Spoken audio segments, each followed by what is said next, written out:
table the apology of Honorable Motaung. She logged on, but she's struggling for the network connection. She said Pelican, and apparently it's raining there in Cape Town. So she's also struggling to log on. It's raining. It's raining in Acacia. Yes. In Acacia in Cape Town. You mustn't report about Cape Town when I'm here in Cape Town. Honorable. Yeah, it's raining in Acacia, Chairperson. It's not raining, it's storming. It's not only raining in Pelican, it's raining in Acacia. Well, thank you for drawing our attention to that honorable stock. But we can proceed.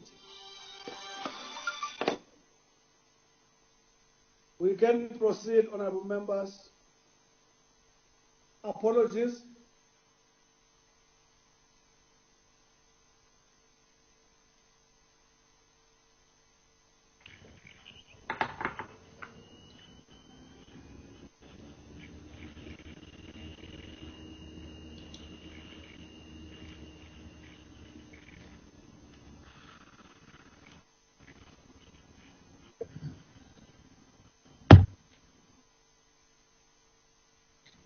Zolega? Yes, Chairperson. We are done with apologies, am I right? Yes, we are done, Chairperson. Chair. Members, can we table then the agenda for adoption? Only two. Sorry. Excuse me, Chair. Yes. This is Bridget, Chair. I don't know whether the committee has a standing apology from Honorable Mpambo Spokwana because of ill health. Oh, I thought the apology was taken not in that fashion. Now that you are tabling it in that fashion, I think it should be recorded as thus. Please, Chair. Okay? Yes, please. Thank you, Chair. Thank you all, Masam. Am I correct that the Sorry, full-time member is yourself and Honorable Mpambo? Sorry, Chair. Am I correct that the full-time members is yourself and Honorable Mpambo? Yes, you are right. And then Honorable Abrams is the third member. She's a full-time member. In this portfolio committee, yes, but I know that she, as the officials would say, she's a third member. How many members is TA supposed to have here? Is it 3? 2. And then we have the third member, Honorable Alexander Abrams. No, I'm saying for the official full membership, you've got 2 members. Yes, Chair. I understand the right of any party's member to participate. I'm not worried about that. I just want to remember there is this principle that a lot of participation should be accorded to the full-time members, not that you are preventing other members from speaking. Is that okay? Okay. Thanks, Chair. Okay. I just wanted to clarify that. Thank you, honorable members. So, Honorable Mpambo, there's a standing apology of sickness, and I think it should be recorded as thus. Yes, Chairperson. We pray that she gets well. We miss her entertaining contributions in the portfolio committee. Yes, thank you. Honorable members, can I table the agenda? Only 2 items: the 4th quarter and the standing item of the update on COVID. You know, I always pray that when we table the agenda, it should be accepted as that. So remember, can I table the agenda?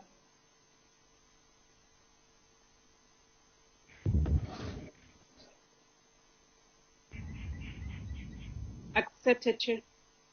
Thank you very much. I needed somebody to say that. Thanks. Is that honorable member who? Masango. Any seconder? Mangani. Thank you, Honorable Mangani. Thank you very much. So the agenda is accepted. Is the Honorable Minister around?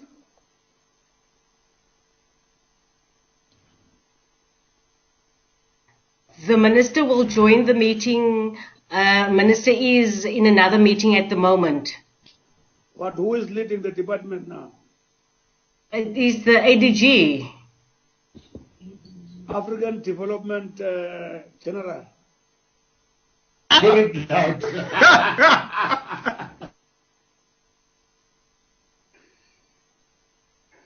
ADG, can you lead us? How many minutes do you want? What is the agenda saying? The agenda must have given you minutes anyway. The agenda has given us time indeed, but we do think that we will move slightly. You don't need the time. You don't need the time given by the No, Chair, we actually do need the time. Well, very good afternoon. Okay. Honorable Chair. Proceed. Sorry, Honorable Chair. Proceed, ATG. Hello? Namhla from ICT. I would like to ask Zolega to please record the session. I thought she was recording. Is she not? Zolega? Zolega? Yes, Chairperson. Are you not recording the session? Yes, I am, Chairperson. I'm recording. Well, I think Okay.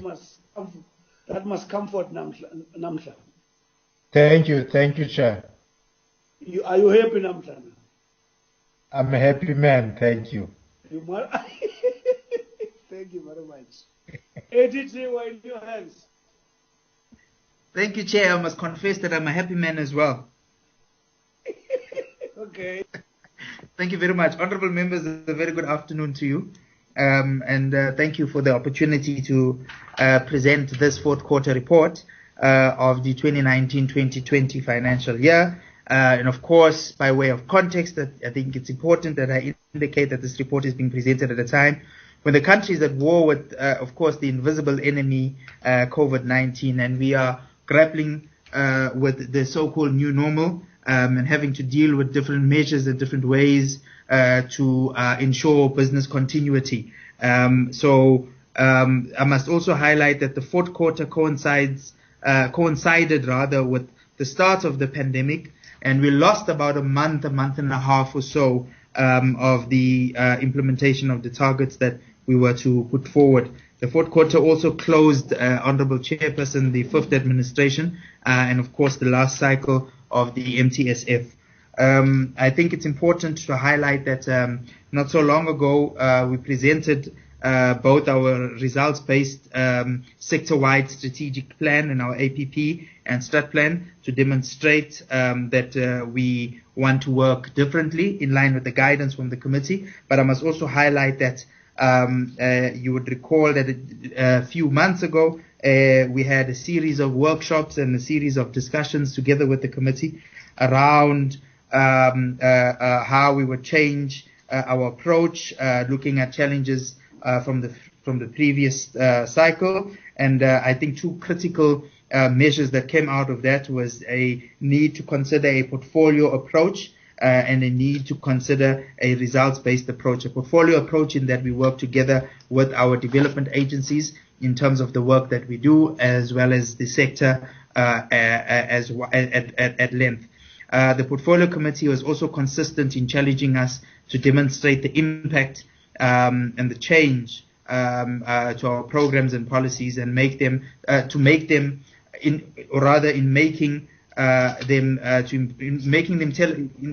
directing them to improving the quality of life of our people, and to speak to the felt needs of society. And this is, of course, in line with the vision of the DSD, which is to create a caring society. I think what we've done is to work on responsive and fit-for-purpose policies. And you'll see some of the areas that we'll speak to as we go along. Chair, I want to say that there are two sets of presentation that we've put forward. A shorter presentation, which is basically a summary, a summarized version, and a longer version. I will speak largely to the summarized version, but not go slide by slide, but really just touch on some of the high-level issues which I think are critical for members. The detailed presentation is attached as an annexure for honourable members, which of course provides the details of our annual and quarterly targets, challenges, and the plans of action to address these challenges. For the purposes of this meeting, I'll stick to the summarized one. Maybe let me start, Chair, by highlighting that at the onset, we want to say that we have not fully achieved our commitments as set out in the 2019-2020 financial year.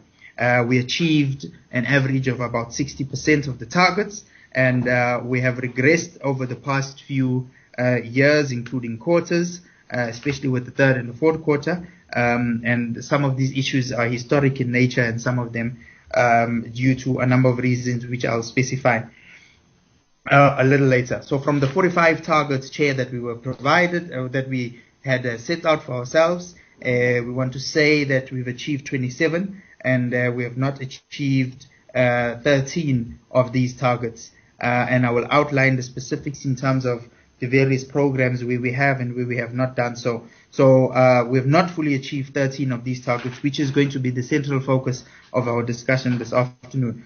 Some of the reasons, of course, were related to the fact that there are dependencies on other departments, our own provincial departments and other institutions. We are one of the few departments, Chair, that have concurrent functions. And for us to achieve some of the targets, we rely heavily on other departments, especially our provinces, in terms of the work that we need to process. The fact that we are policy department, we develop policy and legislation. It's subject to the processes that more often than not are outside of our control, and that lie with other institutions, as I indicated. Having said that, though, we want to take full responsibility for our own deficiencies in terms of planning and providing sectoral leadership, and our internal systems, controls and processes that should have been in place to create an enabling environment to achieve our targets accordingly. What we are currently doing, though, Chair, to address as a corrective measure rather, is to address some of the targets that we have not achieved, including pushing the sales processes and to submit our bills to cabinet, etc., processing various papers through NEDLAC and various structures that we form part of, and of course finalizing outstanding policies, which is fundamental. We have learned, of course, a series of lessons from which we are engaged to ensure that we don't repeat these issues. Some of these, I can tell you that we've put also some measures in place in terms of improving our strategies, and these include adopting a results-based management approach, of course, in developing our plans and ensuring adequate costing of our APPs. This is not to say our APPs are not costed, but we are looking at much more intelligent ways of costing our APPs, and we are really putting a lot of time and effort into the planning processes. If we don't plan adequately and correctly, we'll have a challenge where we're not able to meet the various programs or targets that we've set out, and this is an important part. We strengthen governance management structures to improve accountability and oversight. We are implementing consequence management for non-performance. We are reviewing our targets to ensure that they are much smarter and much more achievable. This is in line with our planning processes. We've introduced an audit action plan, as you're aware, as we presented a few weeks ago, which we review on a regular basis. In fact, it's a standing agenda item at our EXCO meetings. We're reducing our dependencies to ensure that we have protocols and MOUs in place to ensure where the areas of dual commitments are on achievement of the targets. We're also looking at signing MOUs with provinces, particularly where there are codependencies. We're strengthening internal controls and measures that will ensure that we are able to be much more aware of the areas much sooner rather than later. And then we are also we will be institutionalizing rigorous time-years performance reviews, as I indicated. Maybe the other thing to say is that sorry, excuse me, DG. Are you having an introductory note other than the formal presentation, or what are you following? I'm speaking to the presentation, Chair. I've decided not to go into the specific slide-by-slide presentation. What we're going to do You're not going to opening program 1, program 2, and so on. I'm almost there. I'm soon going to be getting to the specific programs. I thought it was important that I provide that overview. Thank you. All right, proceed. Okay. Lastly, Chair, maybe not lastly, but maybe let me say that some of the measures that we've put in place, like the ones I've just highlighted above, particularly on legislation-related matters, we've processed a number of legislation. You'll note that members of this committee were part and parcel of the National Assembly earlier this week, which adopted the Social Assistance Bill. We've processed the Children's Amendment Bill, and we are updating and providing reforms on our social security policy. We are also want to say that the white paper has gone through the SAYAS process. We believe that the white paper lays the foundation for the development of a Social Development Act, Chair, which will serve as a blueprint or a cornerstone for the social development policies. We believe that this is a step in the right direction, of course, in addressing some of the inherent challenges that we have, especially in terms of social protection. Chair, let me say that confidently that if you were to assess some of the targets, particularly the 13 that we have not achieved now, we probably have moved, and I think the assessment, if we were to do it now, we're sitting on about 80 to 85%. Because some of these measures that we've introduced have actually assisted us in moving forward. Let me get to the specific programs. Chair, in terms of Program 1, there were 3 specific targets that we didn't meet. One was IT, the second one was the evaluation of infrastructure program, and the third one was areas around entity oversight. Let me say that in terms of IT, the corrective measures that we've put in place, or rather, let me say the reasons why we were not able to reach the targets. In terms of IT, we had a challenge in terms of, we underestimated the recruitment process of a systems developer because we lost the officials that were dealing with that, and so it took longer than expected, and because this is a specialized area, it takes time to really recruit in that area.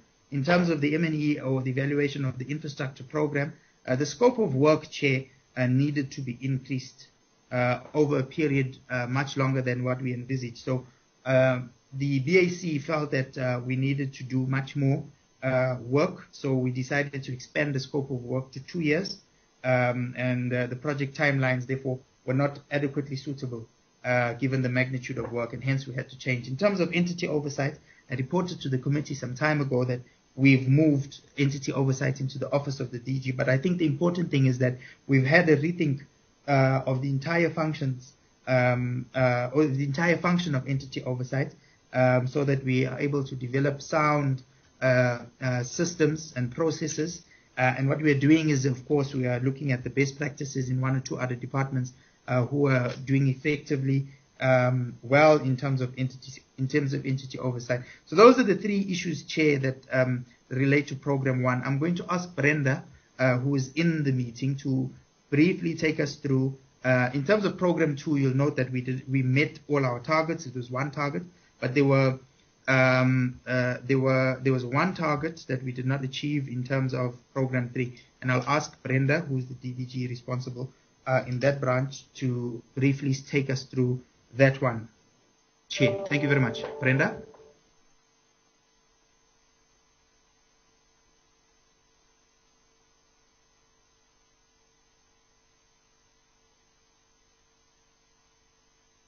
Thank you, Gigi. Good afternoon, honorable members.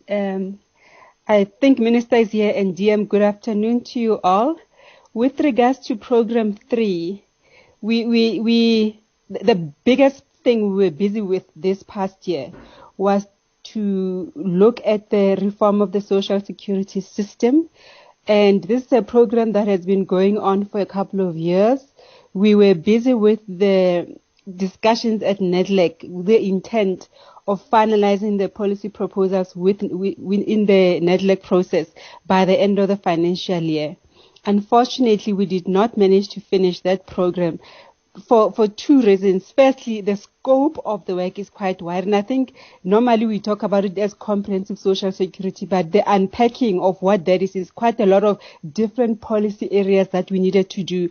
As an example, one of the area of work there is the mandatory contributions, which is where we are proposing that everyone who is in formal employment should be required in law to contribute and save towards their own retirement so that they don't rely on the old age grant only when they retire. That's one of the policy areas that we have made proposals on. This has a very big impact on the current structure of the pension system in the country, primarily the extent of the private pension industry. So as part of the policy proposal and considerations in NEDLEC, one of the issues that was raised by the NEDLEC constituencies was what would be the economic impact of such an intervention, and depending on where the contribution rates are that are established, the mandatory contributions. So in that context, NEDLEC decided that they wanted to do their own, although we had done some work, they wanted to do their own independent assessment of what the macroeconomic impact would be and also how this would affect the private retirement industry. So that's one piece of work that they wanted to do. In addition to that, we made proposals around extending the social assistance framework or the social grants framework, and also making sure that those people who are not covered by the social assistance framework should be linked to labor market activation so that they can earn an income for themselves. The NEDLEC review on that regard was, yes, they believe people should be assisted in order to get into the labor market. However, they also think there should be income that is given to them, the 18 to 59 age group, and therefore they decided they wanted to go and more carefully investigate and revive the work that we had done earlier on the basic income grant. So those are some of the things that resulted in us not finishing the work, because NEDLEC wanted to do their own independent investigation, and by the time they came to a close, they had not finalized that research. Part of the reason they didn't finalize it was because they also had leadership changes within NEDLEC, which delayed us being able to finish the work because we need to incorporate some of the results of that report in the policy proposals that we are finalizing. So that's part of the reason we didn't finish that work. And then with regard to the informal sector work, we have also made a proposal that the people who work in the informal sector should also be assisted to be able to save for themselves, we should create an institutional platform through which they can save money for themselves while they are working, so that they also will not retire in poverty. That proposal is accepted, but we needed to do some technical work in terms of working out what contributions people would be able to make, and also what would be the sustainability of a fund in which people make irregular contributions because their incomes are also irregular. And that work we finished. We were supposed to then table it to NEDLEC and have them agree or disagree with it. And once that is finalized, we would also then take it through to the normal government policy-making processes. Because NEDLEC did not sit in the last month of March in order to consider those proposals, we could not then take it to the next step. And that is why the work is finished, but we just didn't manage to present it to NEDLEC. We are presenting it to NEDLEC. There's a meeting next week on the 17th where we'll be tabling that research, and then we'll be able to take it through the next steps. The other piece of work that we were busy with that we did not finalize, I'm not seeing the presentation, so I'm having to just work from my own notes, was we wanted to also link, that one we finished, we wanted to link, to begin to look at ways of linking child support grant beneficiaries to other government services so that we can crowd in the way in which... Just a second, Brenda. Zolega, where is the presentation?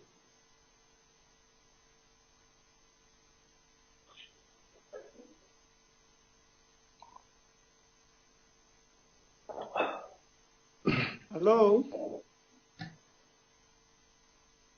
Is Zolega there? Yes, Chairperson. Where is the presentation? The presentation, I thought the department was going to do it, but I'll share it just now, Chair. All right, proceed, Brenda. All right, Chairperson. Thank you. We will share the presentation now, Chair. Okay. So with regard to the work on linking CSG beneficiaries to other government services, this is something that we think is essential in order for us to actually reap the benefit of all the investment that government puts into children of this country. So while we provide child support grants, we need to make sure that those same children are also benefiting from all the other services and are not facing impediments in accessing the rest of what government provides, such as, for example, early childhood development, things like NSFAS and access to no-fee schooling schools, those sorts of benefits that the country also provides. We want to make sure that we are actually able to ensure that every child who is getting the CSG is also getting those benefits without any kind of impediment to access. So that's a piece of work we've completed. We now want to look at the costing of it in this coming year, to look at what kind of institutional mechanisms we need to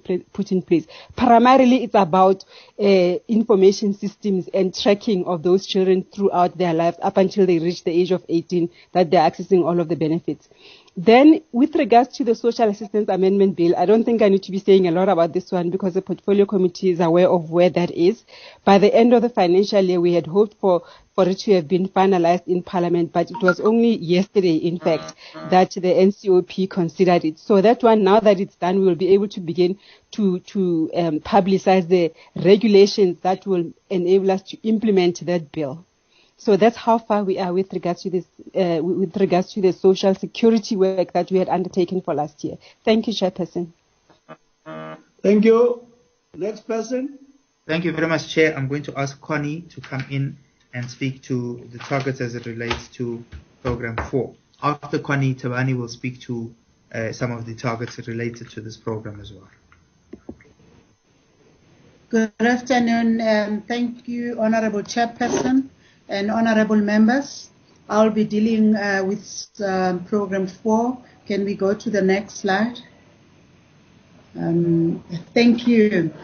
There's a key deliverable of white paper on social development that we have finalized.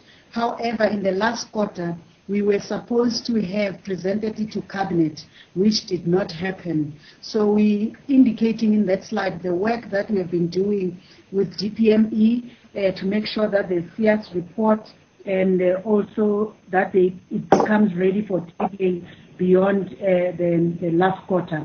So we also, parallel to that, drafted a framework of social development bill, because this white paper is serving as a catalyst or as a blueprint for the sector to deliver on its mandate. So we also drafted a framework that will inform the bill that we want to draft, that will pull together all the necessary mechanisms that we need to deliver our social development services as a portfolio. We have included it in the new APP, so it's ready now, going through the processes for approval by Cabinet. The other area that is critical that was not delivered is the training on the National Plan of Action for Children in the last quarter. We did indicate there that the last quarter we only managed to train in the Northern Cape. Northern Cape, was cancelled, only Mpumalanga was trained, and the Northern Cape date was coinciding with the lockdown period. Then we are planning to do the final training for the Northern Cape in this financial year. It has been included in the Ops plan. The other area, Honorable Chair and members, is the Children's Amendment bill processes, because in the APP we did indicate that we will be supporting the processes for passing the bill. But however, we all aware of the challenges that we have experienced technically in terms of processing the bill in Parliament. I can safely report that the bill was finally approved by Cabinet on the 2nd of June for us as a department to table it again to the Parliament so that it is processed. The next slide. Next slide. Okay. The other area that we did not, I will focus only on the areas we did not really achieve. I will leave those that we achieved. There's also an area of policy on the provision of counseling and the white paper on families. These two areas of work, with the white paper for families, we were outsourcing the service because we wanted the university or the research institution to do an analysis of the current white paper on families so that it informs the changes and the amendments that we want to review on the current one. So that could not happen on time, but I can only say that now that has been finalized. The process of review has started. We will report in the new financial year in terms of how we are doing.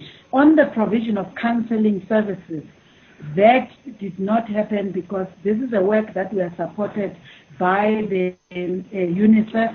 So there was some delay in terms of ensuring that we get the technical assistance that they volunteered to support us so that we finalize the provision of the policy that will provide uniformity and ensure that there's guidance in terms of all those that are providing psychosocial services in the GBV sector. I think those were the key ones that were not achieved, but the rest were achieved. I'm not sure if honorable members would want me to go through all the other deliverables that were delivered. Thank you, Honorable Chair. Thank you very much, Chairperson. I'm going to ask Tabani to speak to the issues relating to rights of persons with disabilities. Thank you, Honorable Chair, and good afternoon, all the members. I'm here to report on the performance on our targets that related to the rights of persons with disability. I think from the onset, I must mention that the rights of persons with disability targets appear in both our APP as well as the APP for the Department of Women, Youth and Persons with Disabilities following the transfer of that particular function. And the agreement and arrangement is that they will still appear in both. However, the other department will take whatever that is finalized from our side because it's already been contained. And also it needs to mention the fact that they will also be audited. It means that function on the rights of persons with disabilities will be also audited as part of our DSD annual report audit. And this is so on the basis that their staff as well as the budget were only transferred at the end of at the beginning of the financial year, which was the 1st of April 2020. And this was following the NMEC process. And with regards to their performance, there were a few targets that they had, as I said, that appear both in our APP as well as the APP of the Department of Women, Persons with Disabilities as well as Youth. One of them was about the guidelines for community-based inclusion. And it was on the basis that the resource that was responsible for this, who was the chief director, resigned during the middle of the year in terms of implementation. The chief director, and the process to replace that resource took longer, and so that hindered the full achievement when it comes to that particular target. Another target related to the implementation reports of the white paper, which the white paper was approved in 2015.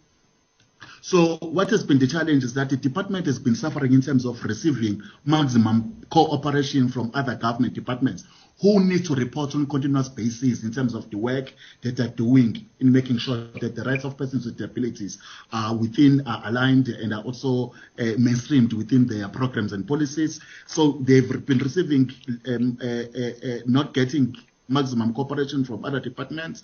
And so instead of doing a country report, which is part of the responsibility that they're doing, they ended up only doing the thematic report, which is not in line with what the target said in terms of the country report. And what is notable is that the only area of disability that you've been reporting to is the one that only relates to albinism and not just any other form of disability.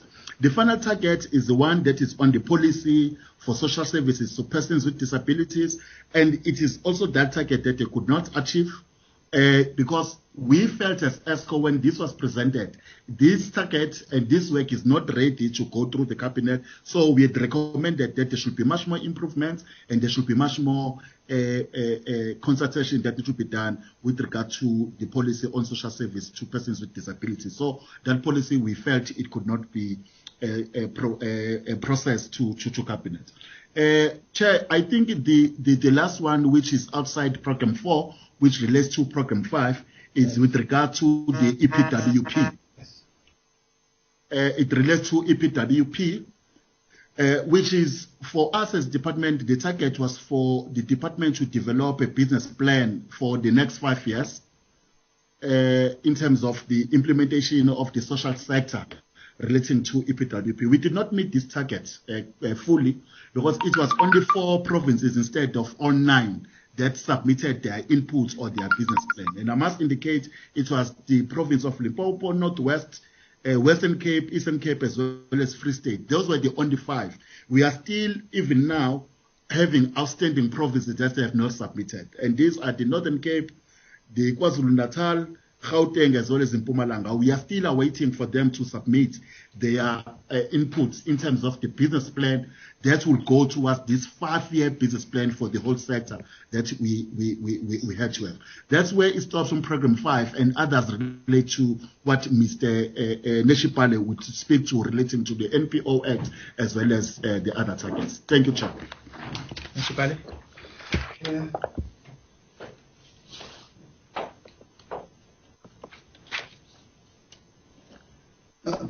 Thanks, Chairperson and honorable members. I will be in Program 5. We'll start with the NPO registration, and before I go to the other sustainable livelihood programs and the community development areas. But I think the earlier slide on the registration, we overachieved. But the first area that we could not achieve was the issue of the submission of the NPO bill to Cabinet. That we did not achieve up to Q3 due to the change of the regulations, the additions that we should receive CS certificate twice. There was a delay on that, and then we subsequently, then towards the end, we received all the DPME CS certification. We have now received that, and we are processing it, the bill, to the working group and cabinet as of this quarter. That has delayed us in terms of sending the bill to cabinet. The second issue that I'm going to report is on the NPO reports. We received a lot of reports. You remember that during that quarter, from the second quarter, we introduced Know Your Status campaign, wherein we ask all NPOs to send their reports, else we deregister them. We were supposed to deregister all NPOs. That does not comply with the NPO Act on the 1st of April. Safe to say that due to COVID, we are not going to continue with that. We received more reports than what we can handle. The target was we needed to handle 95% of all reports that are sent, but we could not because of the number of those reports that are coming in. The last issue under this program, except the rest of the things that we have done, was the issue of the food security. It is an over. In that area, you realize very well that the start of the COVID have affected a little bit of the issue of the food security, where a lot of food were beginning to be delivered, which means that we will have more food delivered than what we have planned for. And I think this you will see as we go to the first quarter of this financial year, we have achieved up to 2022 financial year targets. But in terms of the COVID, I think, yeah, from the program 5, those are the 3 areas that we needed to substantiate why we could not achieve those targets. Thank you very much. Thanks, Chairperson. I think I'm going to ask the acting CFO to take us through the financial report as it relates to Q4. Fanny?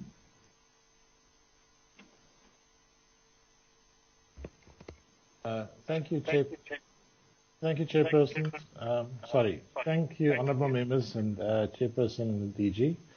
I've shared the presentation. It's a little bit almost the same as on yours, but I just added some detail to some of the programs that I can share with you what is the issues that we have for the previous financial year. So if you're looking at the fourth quarter report, there I'm also on the screen. So for the fourth quarter, we've actually spent 61.8 billion rand, which is 15 billion more than our prior quarters. And that mostly relates to our social assistance payments that we did. Remember, there was an announcement in the last week of March that we're going to pay the social old age pensions on the 30th of March. There was approval from National Treasury, so this basically skewed our numbers for the prior financial year. And this was now been recorded as unauthorized expenditure, but it will be corrected during the first quarter of this financial year with National Treasury. They will regulate this. The second, those things are not moving. Why am I battling? Fish. I'm on control, is the Secretariat on control of this thing?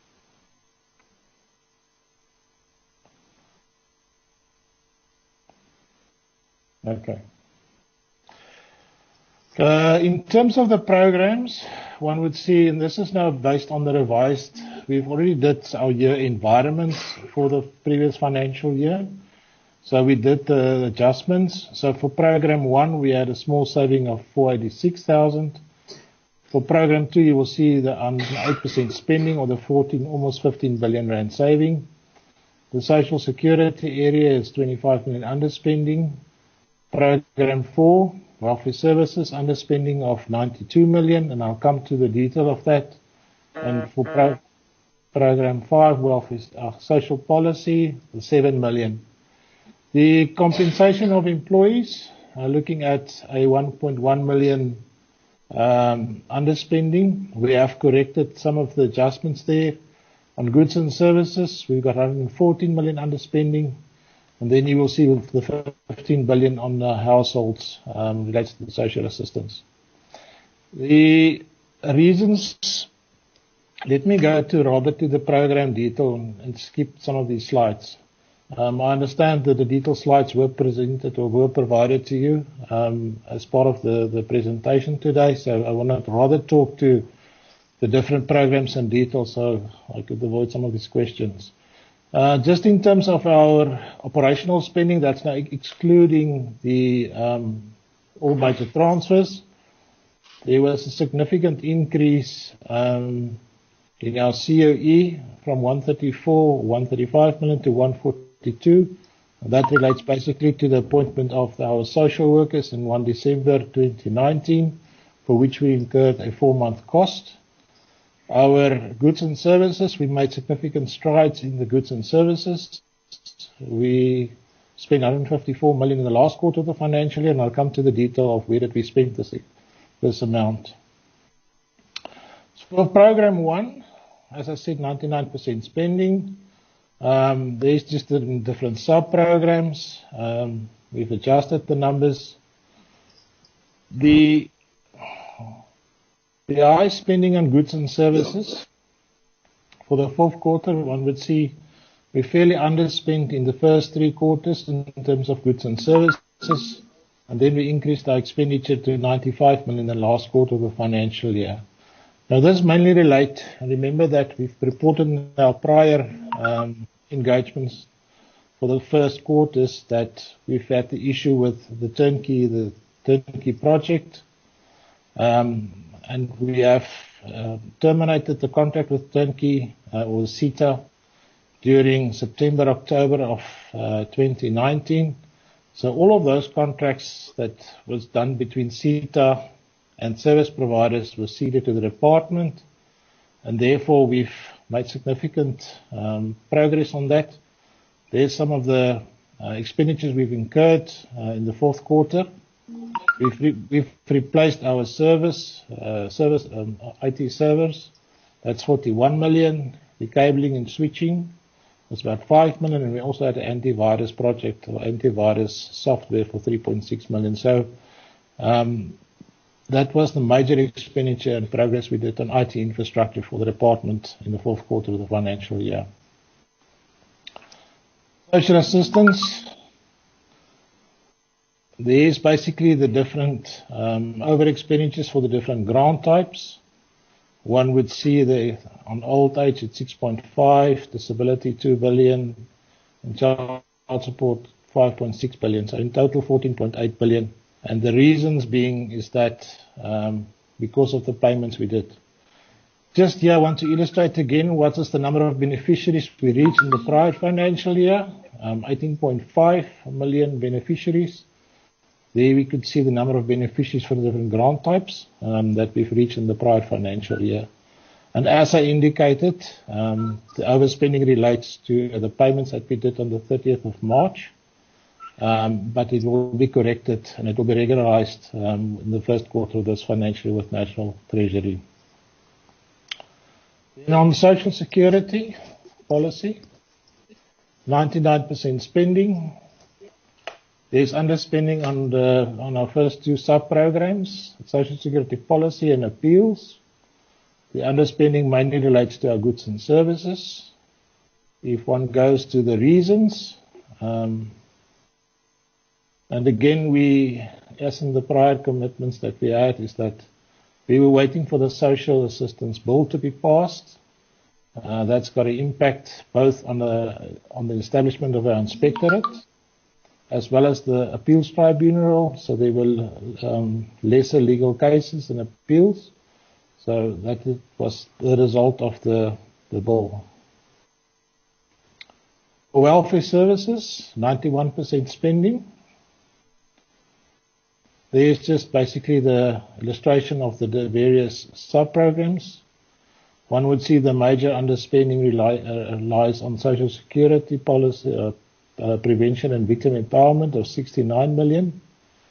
If we go to the reasons, there you can see on goods and services 89 million. So the major reasons there relate, remember that we've done in the 2019 adjusted estimates, we reprioritized 93 million for the GBV project. Of that amount, we've... Hello? Send me the names of the people who want to speak. So we've appointed 200 social workers, of that 33 million.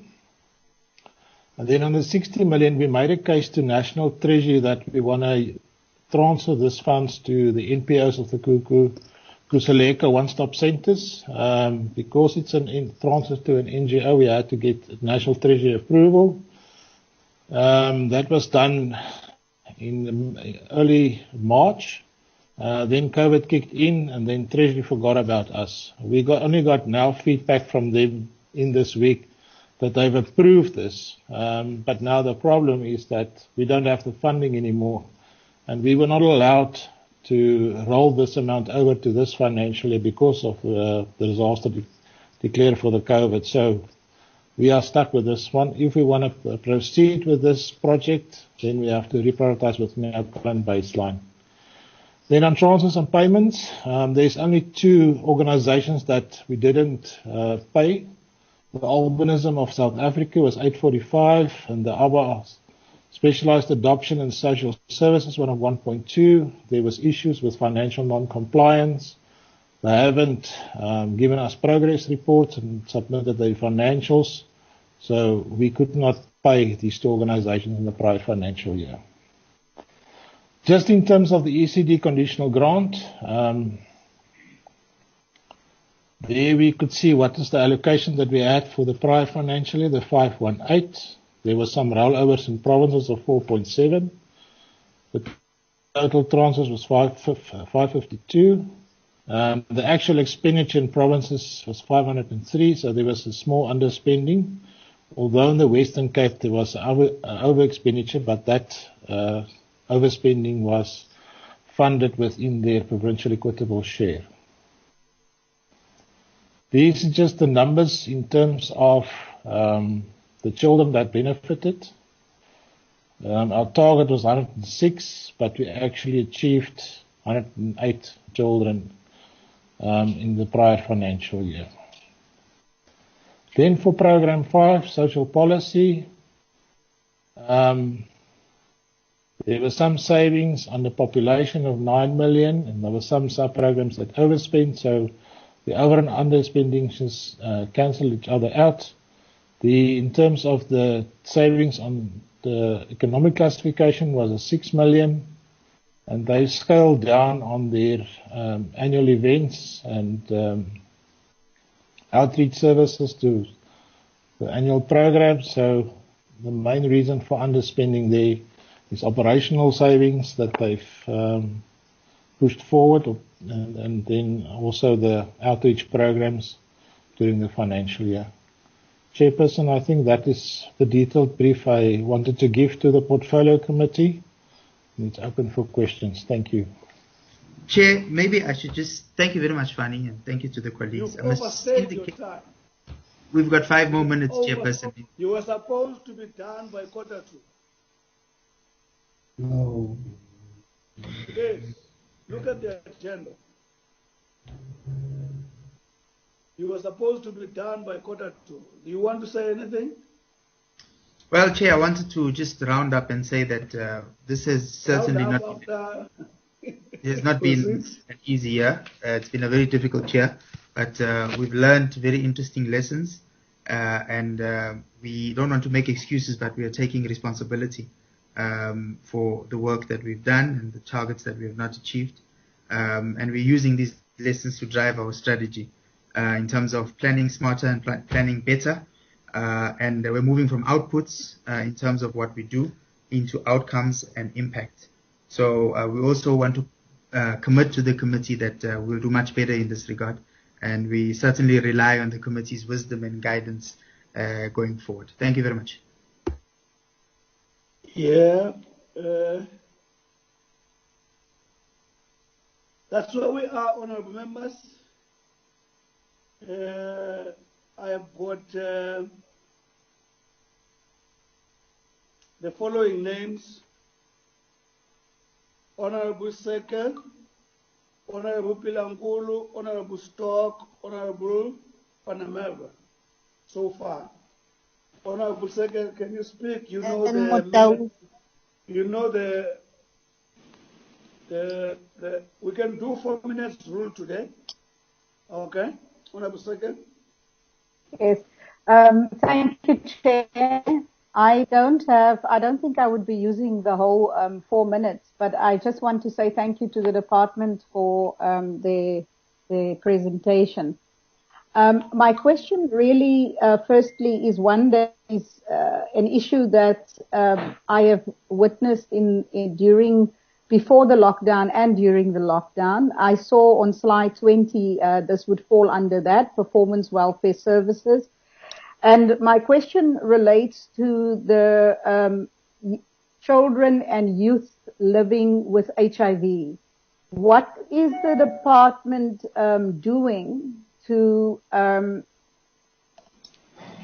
improve the services to these young people? I only learned during this period within my constituency that young people are required to come and fetch their medication together with all other chronic diseases, and the medication is given to them in a clinic setting in an open plan, and many young people are not following through on treatment because of the shame they feel and the stigma.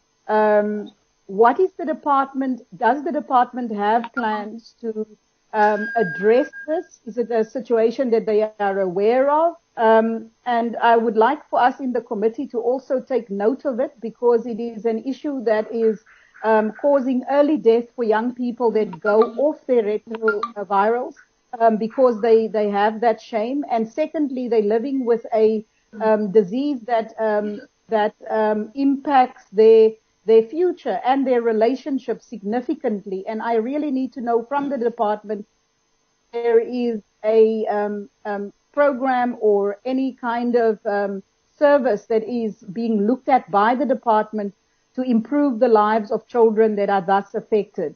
Then secondly, the spend on IT was quite significant. So I would need to know what are the reasons for the errors that is plaguing the department. specifically SASSA, because I'm thinking that it is that if the IT spend is across all the other agencies as well, you can just tell me if I'm wrong. Is it human error? Or is it that people do not? Is it, if it's not systemic, is it human error? If you give such a huge amount of money spended on IT systems, why is it that we keep on having issues from that is system related? Those are my questions, Chair. Thank you, Honorable Seka. Honorable Bilangulu. Thank you, Chairperson, and good afternoon, everyone. Firstly, Chairperson, I would like to welcome the report by the department. My first question is, how has the result-based approach shaped the outcome of the department response to COVID-19? And the second one will be the concern is on the serious challenge of demand exceeding the available resources. To what extent is the Treasury assisting in these regards? And what other alternative avenues has the department explored to address this? The third one is, how has the department confronted the challenge of the missing middle, those who were employed and now are out of work, but still benefiting from the UIF? The fourth one is, what is the impact of the targets that could not be finalized in the 2019-2020 financial year on the current APP? How will this post the passing of the special appropriation bill affect the current financial year? The sixth one is, have the guidelines of the district and local disability inclusion institutional arrangements been finalized? What has been the impact on the delay signing off of zero provision business plans on community development? The sixth one, Chairperson, is the high volume of NPO applications that were received by the department and processed at higher percentage in the third quarter. And I think this one is the one that made the department to overspend. Compared to the third quarter, compared to the fourth quarter, and which had a low volume of applications that were received and processed in a lower percentage. What was the reason for this? The seventh one, what has been the impact of COVID-19 on the poverty alleviation, sustainable livelihood, and food security sub-programs? The last one, Chairperson, is the issue of refugees that are getting a grant. But I don't want to get into that one. But there is these things, I've learned that there are people coming from the neighboring countries that are coming to our country to access grants. And after accessing the grants, they went back to their community. Is the department having any way of monitoring this type of situation? On the very last one, Chair, I want to direct it to the Minister. I know that it's not that much relevant to social development, but it's related because it's one of the challenges that we are facing because of this COVID-19. I want to talk about the issues of private schools. I've learned that private schools are going to reopen grade R up to 11 next week. But my concern, Minister, is is there the way of monitoring in those private schools? Honorable Bilangulu. Yes, Chairperson. Your 4 minutes has dodged you. Come again. The 4 minutes are going. Okay. Okay, Chairperson, thank you. If the other time, then I will come back in order to talk about this. Honorable Stock. Sure. Thank you very much, Honorable Chairperson. First and foremost, I would like to appreciate the presentations that were presented by the department, and also appreciate to a large extent the opening input from yourself, Honorable Chairperson, which was quite good, and which also made a reflection on the killing of the American George Floyd, and also in the context of the Black Lives Matter and all of that. I think we also need to support Chairperson, and also to Hello. Can we request Honorable Stock to speak louder a little bit? It's windy. Oh. Can he speak louder? It's windy where? It's windy where? Where, Chairperson, it's windy. Where? Emakaya. Okay, you had Can you hear me now, honorable members? Am I audible enough? All right. Okay. Now, Honorable Chairperson, I've got a few issues which I want to raise to the department. And then the first one is that I would like the department to clarify us regarding the administration program about the key areas such as the IMST and also the entity oversight in Quarter 3, which were also noted in Quarter 3 as achievements, whilst they are areas of improvement in Quarter 4. So I would like just the department to give us clarity in that regard. And then I would also like to find out, has there been an impact assessment that was done regarding the social assistance program in making and uplifting progress and empowering beneficiaries, and how it has assisted them in transitioning out grant system into the economy? How has that happened? Can they please also take us through regarding that? I would also like to find out from the department on the performance of welfare services. Has there been an inclusion and consultation with the Department of Basic Education on the best models of ECD service delivery models? I would also like to find out from them, which is my last point, Honorable Chairperson. I'm trying to save some time for you here, Honorable Gungubele. Out of 4 minutes, I'm prepared to give you 2 out of the 4 you gave me. I'm only parting away. And then my last point is that what planned action is in place to ensure that the remaining 4 provinces, which is Limpopo, Gauteng, Northern Cape, and Mpumalanga, endorse a sign-off provincial EPWP targets into 5-year business plan. Thank you very much, Chair. As I land, thank you. Thank you, Honorable Van der Merwe. Thank you very much, Honorable Chairperson. Thank you very much to the Minister and her team. Yes, I think, as the Honorable Stock said, we thank you for the introductory remarks, especially in terms of mentioning the process in support of Black Lives Matter. But I also wanted to just remember today Ms. Pule, who was laid to rest, the young lady that was Thank you. And murdered. And I think as a committee we need to just remember her and all those who have recently lost their lives due to gender-based violence.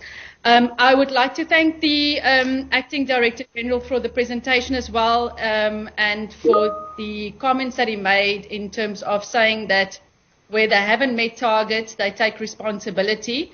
And I think we really need to take notice of that and thank him for that commitment that he made, and we will certainly monitor them closely. Maybe just also to mention Acting DG with regard to consequence management, just on a lighter note, I've actually got some questions that I've written to the department, written questions that have not been answered since March. So maybe if the Acting DG can look into that. And one specific question that I actually asked was what the Honourable Bilankau has just mentioned, and that was how many refugees or asylum seekers are actually receiving SASSA grants. Currently, how many are receiving grants, and it's something that I'm also interested in. I wanted to get clarity in terms of the 200 social workers. The department explains that it's funded the 200 social workers, if I read it correctly, from the compensation of employees budget, but because it had some funds available due to vacancies. But at the same time, the report, as I read it, says you spent 1.7 million above the available budget for compensation of employees due to the employment of these social workers, if I'm correct. Can I just get some clarity here? And the 93 million that was approved from National Treasury, what happened to this budget? Also, with regard to the department, said that one of the targets was that it could not complete the consolidated report on the training of the anti-gangsterism strategy. What is the status in this regard? And I just wanted to mention again that going forward, when we talk about programs and workshops, we've said before that it's very important that we have impact assessments on all the programs so that we see what the effects are on the lives of our people. So I think going forward, when we talk about workshops and interventions and programs, we need to have an assessment, an impact assessment for all of these programs.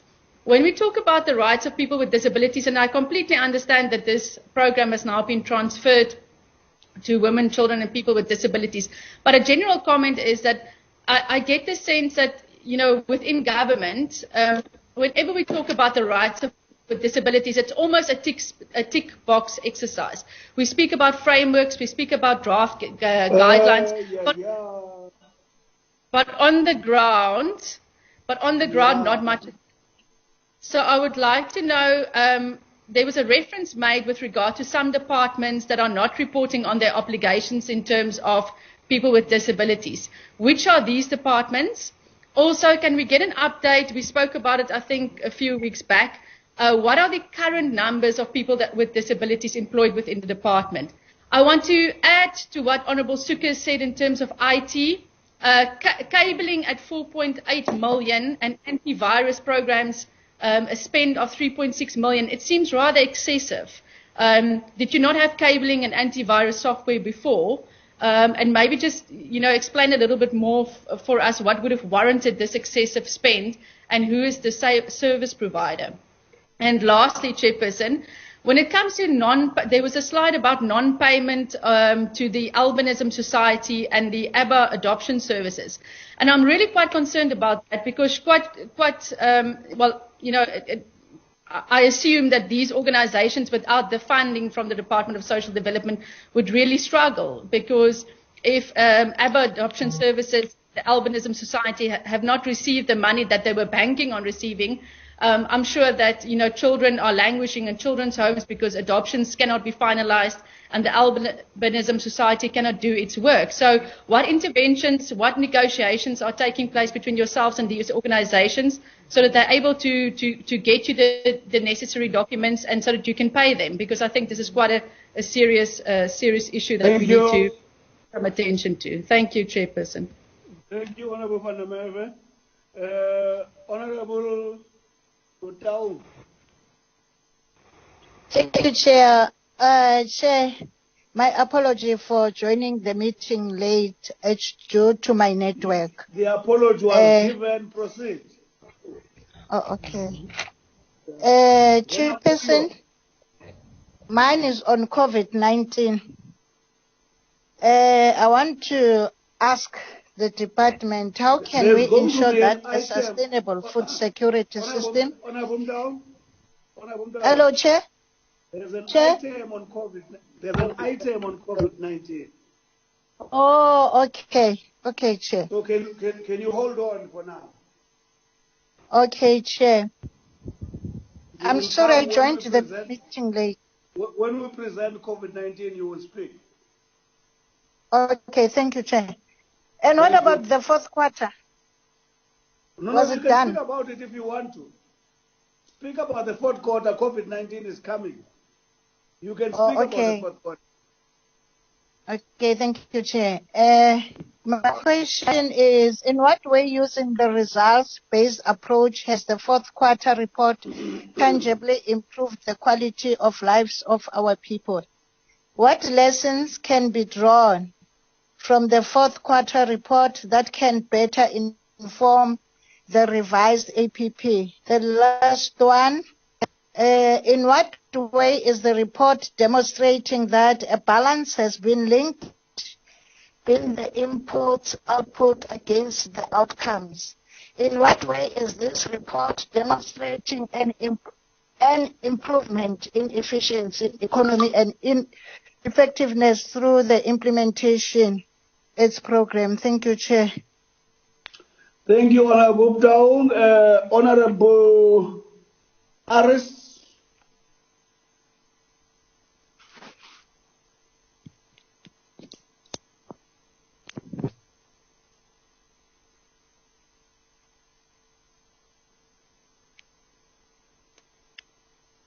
Honorable Aris. Says Nida. Can you hear me? Can you hear me? Thank you, Chair. Thank you, Chair. Chair, I just want to find out that only 2 of the 4 targets was achieved. What was the reason for that? That the ECD and the substance abuse was not achieved? And why was it not achieved? And will it be, and what will it cost? The cost implication if it is in 2021's budget. And then I want to speak on the goods and services. I see in the 4th quarter it has drastically increased, even though it is IT. I would like to see what was the cost really and the breakdown of these expenses. You can also go to the economic cluster, economic classification. You will see there that in the 4th quarter, for example, your foreign and international organizations, there's a drastic increase. Was it just because they want to spend the budget in the 4th quarter, or what is the reason for that increase? It's the same with the non-profit organizations. When you look at the trends, and then in the 4th quarter, it is 85 million, yeah. And so I just want to find out what's the reason for that. Then, Chair, in terms of, I want to find out what is the plan that SASSA put in place to ensure. Okay, fine. I think that question will be for the COVID-19 because it's in terms of the plans what plans did SASSA put in place to ensure that effective services delivery, because it's winter now, Chair, and our people are still queuing and stepping outside the SASSA's offices. But I think that question is for the next slide, for the next presentation. Thank you. Thank you, Honorable Aris. Honorable Vana. Thanks, Chair. Firstly, let me say, during this month of Youth Month and Children's Month, at least the department is visible enough, and we are very proud of them. Chairperson, working jointly with COPTA, the department, I'm referring to the department, how best do they think they can sustain these shelters for homeless people? Because they did very well, but is there a way of sustaining them? And how do they think they will sustain them? The other question is that now that they have mentioned that they don't have a budget for other social workers, what's going to happen in other provinces or in the provinces in terms of these social workers? Yes, we understand that the reports, the quarterly reports are interlinked and are sort of overlapping sometimes in one or other items. But because we'll continue asking about the concern in terms of the understanding in programs. I'm checking whether does it have any impact in the new financial year, the one of understanding, especially in program 3, because you can see on program 3 there is continuously an underspending on it. Maybe the last one, Chair, just not to be unfair to you. You know, it's a talk show, this thing of people with disabilities. I'm worried about it. In every December on the 3rd, we are like a broken record, saying things that are really not practical. But this time around, because it's really led by people that have got vision, can we strengthen that and do things that are really practical? There were many programs that were done, but they were just abandoned. If I may quote one, the one of the ramps in buildings, the one of the transport, because they always complain about that. It's worse with the ones that are unable to hear and are unable to talk.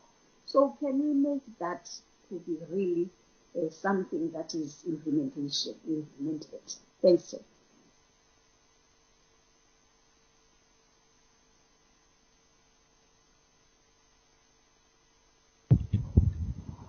Honorable Mangani. Thank you very much, Chair. I've lost that button where I'm supposed to raise my hand. So I did write a message. So thank you for recognizing me. I must also echo what other colleagues have said, congratulating the department. I think they don't just do the talk shop now. They will do whatever that they have promised us to do. But nevertheless, in one of their programs, they said they wanted to reduce poverty, alleviation, and unemployment. So I wanted to know what tangible project do you intend implementing, especially with regard to women, except the one of PW. Thank you, Honorable Mangani. Department, you've got 15 minutes to respond. Oh, sorry. Okay. But where is this hand of Abraham coming from now?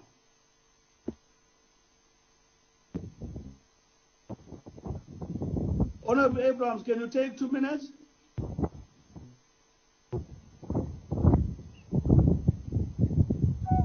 Honorable Abrahams?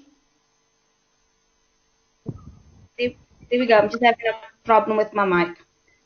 Thank you, Chair. I did raise my hand on the platform in the beginning. But I don't have it in the list here. And I SMS the committee secretary, so I'm not too sure about that.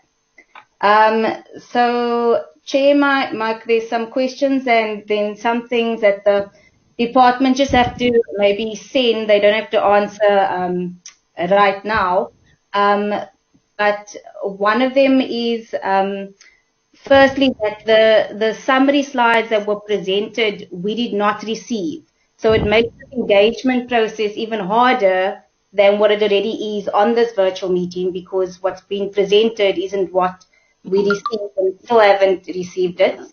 Then also, if the department can please maybe forward the concept documents when they are linking the child support grant to the child support grant beneficiaries with the government services.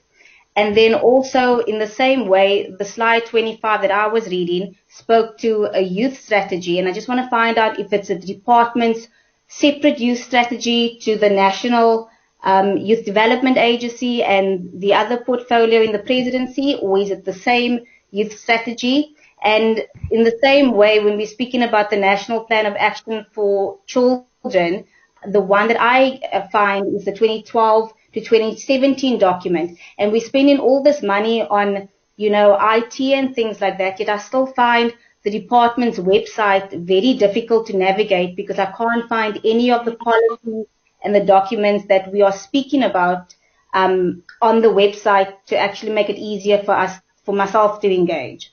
Then also on slide 23, when it came to the NPOs, processed obviously does not mean registered NPOs. And I just want clarity on what is the length of time between processed NPOs and when they actually are getting registered, because it's within 2 months they are processed, but what is the period between processed and registered?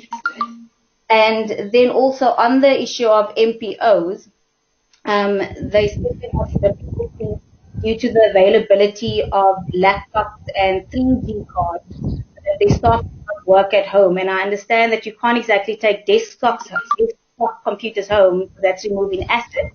But I also do want to maybe encourage that instead of we move away then from desktops, and that only laptops are then procured going forward, since desktops in our now reality have become a bit redundant. And then on the topic of tool of trades, if our existing staff are having this problem, it brings me back to the question I raised in another committee, is what challenge are the new social workers gonna be faced with, because they also don't have tools of trade if the existing staff are battling. And then lastly, it was raised with regard to the program 1, and if things like IMST and the entity oversight wasn't completed, if the department can maybe please explain then why was there such a massive jump in expenditure of 60 million from Q3 to Q4 if all the targets weren't achieved for that particular program. And then lastly, of the targets that were not achieved, is it possible maybe for the department to show us for each target what impact in terms of service delivery are these unachieved targets going to have in society, in our communities? And then also, what is the recosting, or what is the unspent balance amounts for all these unachieved targets going forward, so that we know, for example, like the Kulasela one, that 60 million is just not coming back to us. So which of the other unachieved targets money is not coming back to the department to be used? Thank you. Thank you. Thank you. I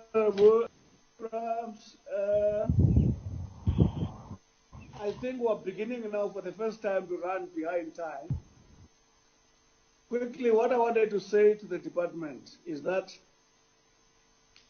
if your M&E framework is not in place, your integrated management system is not in place, your entity oversight is still whirling around, it's a very skewed way of running any institution, because the key instruments for ensuring that you are on course in a reliable way are not in place. In other words, Minister, it's like saying a tail is functioning whilst the head is not existing. It's something that maybe we'll explain. The other issue, which is consistent with that, if we say the social development white paper is a blueprint for the department, the big challenge that we should explain is that if the blueprint is not yet in place, the big question which is going to mischievously come your way is, what are we doing if the blueprint is not in place? I think those are the two major. I would have asked a lot of questions, but I thought these are my main questions. You guys have got 15 minutes to deal with all these things. Thank you very much, Honourable Chair, and thank you to members of the committee for the inputs, questions, and indeed insights. Chair, I want to just start by saying that at the beginning of the presentation, towards the tail end, I highlighted that if you were to look at the targets that we did not achieve now, you will find that we've actually moved a great deal. And we were probably between 80 and 85% of achieving these targets. And our M&E framework, I know that there's been challenges around this, and I want to say that what we've done, and also to respond to Honourable Stock's question, is that we have now 10 out of 12 systems that have been integrated. And we now have a social development integrated case management system as well, and we are able to exchange information between DSD and SAPS on child suspect arrests. So we're moving in the right direction. 10 out of 12 have already been integrated, and we have 2 remaining which we're working on. On the question raised by Honorable Manganye, in terms of programs for women, I want to say... Sorry for interrupting you. You know this is not my style. I'm saying if you're, like Connie was saying, that your social development white paper is your blueprint. Your blueprint is the master on the basis of which everything is being done. If that is not in place, so you can proceed and answer all other questions. Thank you very much, Honorable Chair. The white paper, if I'm not mistaken, was in place in '97, and we've reviewed that. And I think, but I take the point. Maybe let me respond to the other questions, Honorable Chair. In terms of the question by Honorable Manganye, in terms of women-related programs or gender-based programs, I want to say that inherently in all our program or in our program design, we have a specific focus on gender empowerment and gender-based violence or gender mainstreaming. So, and we are continuing to work on this. The questions by Honorable Mvana relating to the underspending, Fanny will deal with that. But in terms of the programs that are more impactful, I want to again say, Honorable Mvana, that we are now designed, and we've designed programs. If you see our latest APP and strat plan, our programs are taking into consideration the felt needs of the recipients of the programs, of the public. So we are also highlighted that we have constant evaluation and impact assessments, which we are going to be doing through our programs. And then the questions asked by Honorable Lizelle, I want to say that we'll look into the issue of the questions not asked. In my recollection, I think we've processed those, so they must be stuck somewhere in the channel, but I'll make sure that we process those accordingly. The disability rate, in my understanding, is at about 1.4%, and some of the impact that relates to this is because we've had to move the branch from the Department of Social Development into the Department of in the Presidency. But I want to say that in all our adverts that go out now, we have specifically indicated and included that a priority is given to persons with disabilities, or we encourage persons with disabilities to apply. And then I've dealt with the questions by Honorable Stock. I think the question by Honorable Bilankulu is quite important on the impact on poverty alleviation programs. I want to say that we've launched 3 impact evaluation studies. One that is going to focus on food and poverty, another that's going to focus on the services that we render to children and youth, and we also going to be looking at impact evaluation studies on the 350 special COVID grant. I think the other question relating to the impact of targets, I think the large proportion of our targets are largely those that deal with legislation, and I can confidently say that we've dealt with majority of those. We have about 3 or 4 other pieces of legislation which we're processing in the next 2 to 3 months. The other question asked by Honorable Bilankulu in terms of demand versus resources and the lessons learned, I want to say, Honorable Chair, that we are in this COVID crisis together, and it's new for all of us. So we are learning as we are going, so it's continuous learning. But what we've done, Honorable Chair, is that we've started digitizing and automating a majority of our processes. We're doing that slowly with SASA as well, and we've done that in the department. I made an example at one point that if you want to apply for an NPO now, you don't physically need to come and see a person over the screen. You can actually do that electronically or online. So we are beginning to automate a number of our services as well, so that we're able to move in this regard. I must also say that we are strengthening partnerships because of the financial implications or the budgetary constraints and the fiscus. We are strengthening partnerships with a number of organizations. We gave an example of the Organization of Solidarity, of the Solidarity Fund. We're working with those. We are also pushing a number of other partnership programs where partners are not only putting in financial resources, but we are working with us also in terms of achieving our targets. I'm going to ask Connie to respond to some of the issues related to HIV and AIDS, and a number of other issues, and then I'll ask Peter to respond to issues relating to NPO. If Brenda can respond quickly to issues relating to social assistance, and Fanny on the financial related issues. Thank you, Chair. All that in 10 minutes. Connie?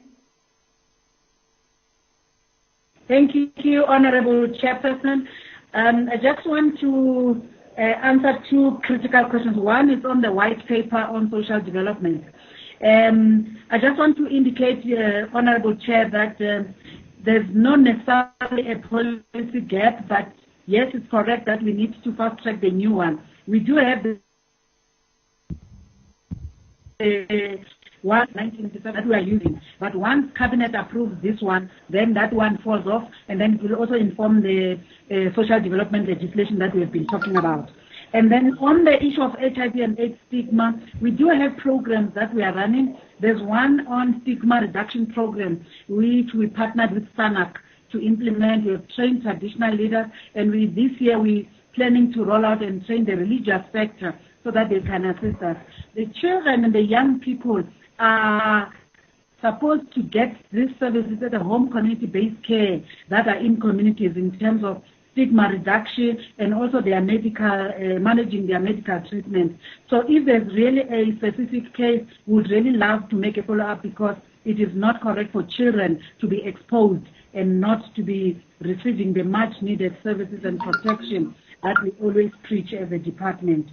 Then the other area of ECD, the ECD program in the country is implemented using the National Integrated ECD Policy, which in it has got a comprehensive program.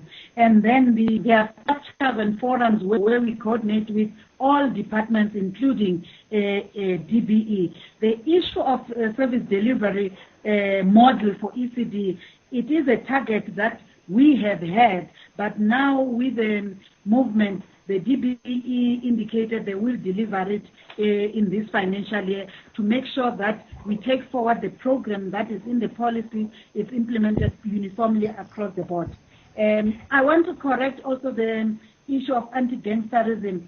I think I want to declare that, Chairperson, this is an error, because I didn't even talk about it as a non-achievement. This target was achieved. There is a report on anti-gangsterism, and the training was done already in December. So we will correct that. My apologies, Honorable Chairperson. Thank you. Thank you. Who comes next? Thank you, Honorable Chair. Peter is going to take us through the NPO issues quickly. They've got two issues, Chairperson and members. One relates to, very simple, how long does it take to register an NPO, and the difference between... So we are asking simple questions. Yeah. No. It's a right one. The NPO Act requires that an NPO need to be registered within 2 months. So the processed and the registered is the same. All NPO that applies need to be processed within 2 months, and all the time we have been registering NPO within 2 weeks, unless there are issues that are beyond our that we can do. The second part was the issue of the laptops. Remember last year we implemented, following the summit, we had an NPO roadshows, which you go to an area and register NPOs outside the offices. So I think those tools of service, tools of work, were required, that we need to do that. The lesser tools you have, the lesser certificate you will issue on the same day. And that Know Your Status campaign that I've raised earlier, it's the one that I'm saying to that when we go out and do know your status, a lot of NPOs came forth to register. That's why you find that on the third quarter, there were a lot of NPOs that have applied for NPO registration. Lastly, on the issue of the NPOs, there was an issue of the non-payments to Albinism Society of South Africa. That is something that we are aware of. There were issues between ourselves and the NPO itself, which borders towards the misuse of funds, and as a prerequisite in terms of the PFMA, if an NPO doesn't use the funds for the purposes that is meant for, second tranche cannot be transferred for that purpose. And I think that was the reason why it was not transferred to the Albanese, despite the services they are rendering. But on the other side, they have to adhere to the principle. Thank you very much. Thank you. Brenda will quickly respond. Chair, I omitted to acknowledge the presence of the Honourable Minister. My apologies. Okay, Brenda is the last, am I right, in 1 minute? Brenda, then followed by Fanny. You? Mine is very quick, Chairperson. I think the only question that was not responded to on social assistance had to do with whether or not we've done impact assessment. It was Honourable Stock's question around whether or not we've done impact assessments on the social assistance program. I can say yes, there's a very comprehensive study that was done on the impact of the child support grant. We did it with UNICEF, in partnership with UNICEF, and it found some very interesting findings with regards to the impact of the CSG, among which was the fact that children who are getting child support grants have a better cognitive development than those who are not, and that they stay longer in school. They also have a better height for age compared to children who are also poor but not receiving the grant. A very interesting finding also of this impact assessment was that children who are in this child support grant cohort also are less likely to participate in what is called transactional sex. So they also stay in school longer. So those are some of the positive results of that. We have not updated that study yet. It cost quite a lot of money. We also had another study done, which was not so comprehensive as this one, looking at the impact of grants on household poverty, especially for the impact of the older person's grant, that people who live in households with a recipient of the older person's grant, one of the findings was that those people who live in that household are more likely to be able to to look for work, and because they can use the grandparents' income to do job search. And then the other study that we are for now in this current financial year, Thabani will be looking at this work in terms of beginning to look at the impact, the impact of the new COVID grant that we are looking at now. So we do it on and off depending on availability of funding, obviously. But that was one question, Brenda. Yeah, so that was the only question that was asked, that was not answered around social assistance, Chairperson. Unless there's one that I've missed, I don't recall it. Vana, you've got 3 minutes. Okay, thank you, Chairperson. So the first question Actually, you've got 2. I'll do my best, Chairperson. Okay. So the one from Honourable Van der Merwe in terms of the 200 social workers, it's a little bit accounting difficulty, but I'll try to explain. So when the 93 million was allocated or reprioritized to the department, there wasn't sufficient time for Treasury to allocate the 33 to our COE and the 60 million to goods and services. So they put the full 33 million to our goods and services. We said it's fine, we can carry these 200 social workers in our current baseline for COE. We will correct the overspending, if any, at the end of the financial year. So that happened. We've got the 1.7 million overspending on COE. So we requested Treasury to shift some of that funding back towards COE so they don't have overexpenditure on our COE. What we're doing in terms of transfers for this albinism and ABBA, we are working with business units, we're working with these NGOs that we get them compliant. We're doing everything in our power to ensure that they get their funding for the financial year, but in some cases they're not assisting us, so then we're failing in that regard, so then we can't transfer because of financial compliance of these organizations, but we will work hard in the future to correct this. The overexpenditure, other spending, the high spendings that's related in terms of goods and services, surely we can give you a breakdown.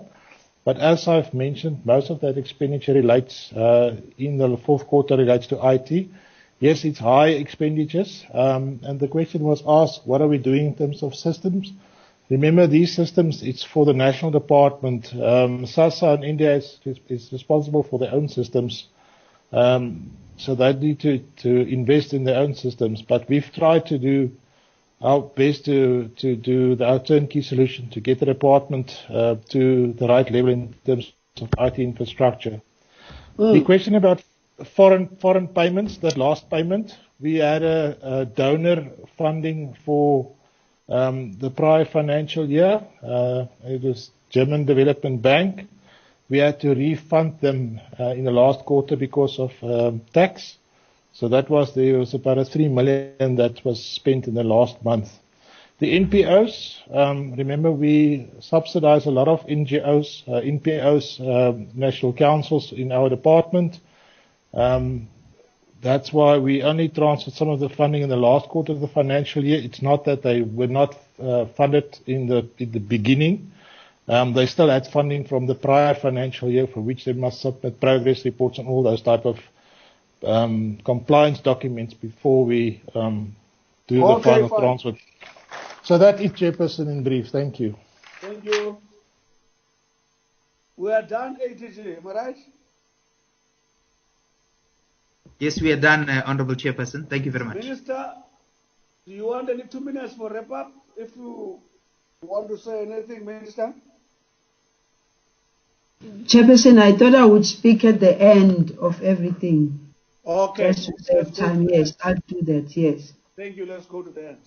Thank you. COVID. Thank you, Chair. What we'll do is in the 10 minutes allocated, Connie will speak to the first part relating to the updated. Don't abuse what has been allocated. It's 10 minutes, Chair. How many minutes are you going to use? Your program has given us 10 minutes. So I'm saying Okay, Connie will deal with 5 minutes. The CEO will deal with 5 minutes. Okay, Thank you, right. Connie. Okay. Thank you. I'm trying to share.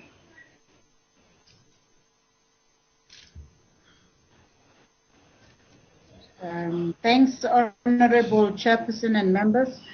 I'll just run through the work we're doing in terms of having analyzed the impact of level 5 and 4 within the sector so that we can try and see how best do we deliver services in level 3 and into other next levels.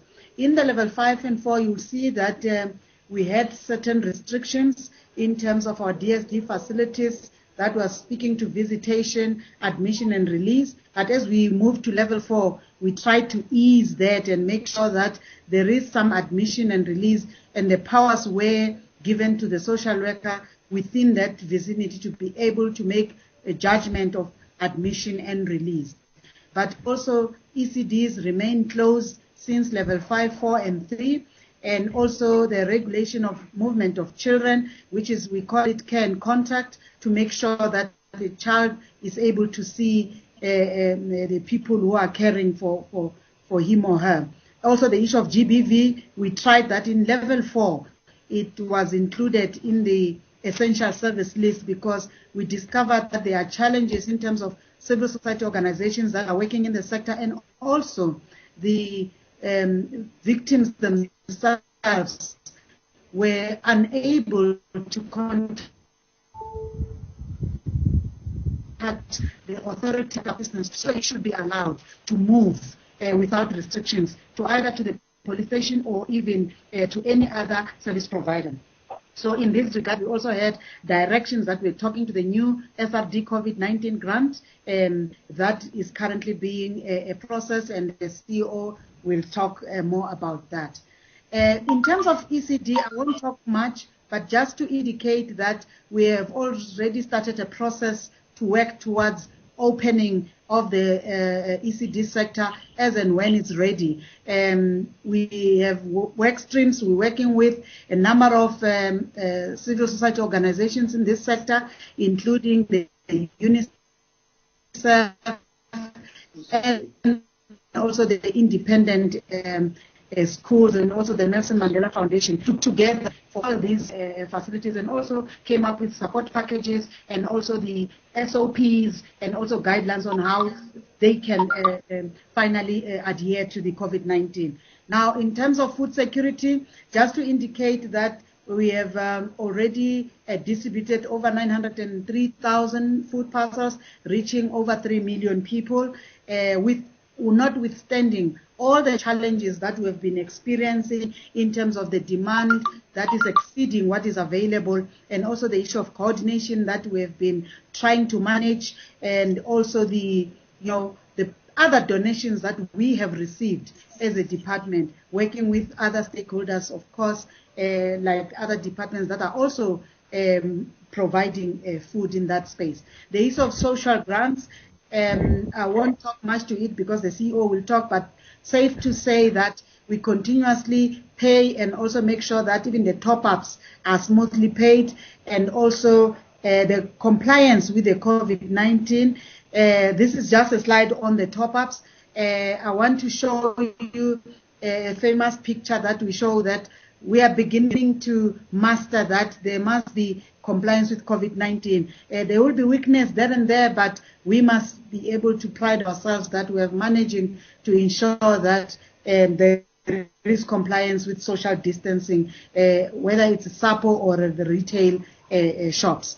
Gender-based violence, has spoken to it in terms of making sure that we continuously provide the service through the command center, and the statistics are showing that there's gender-based violence happening, which is very sad, because during this pandemic, you're dealing with the coronavirus, but also you have to deal with women who are violated and young women who are killed.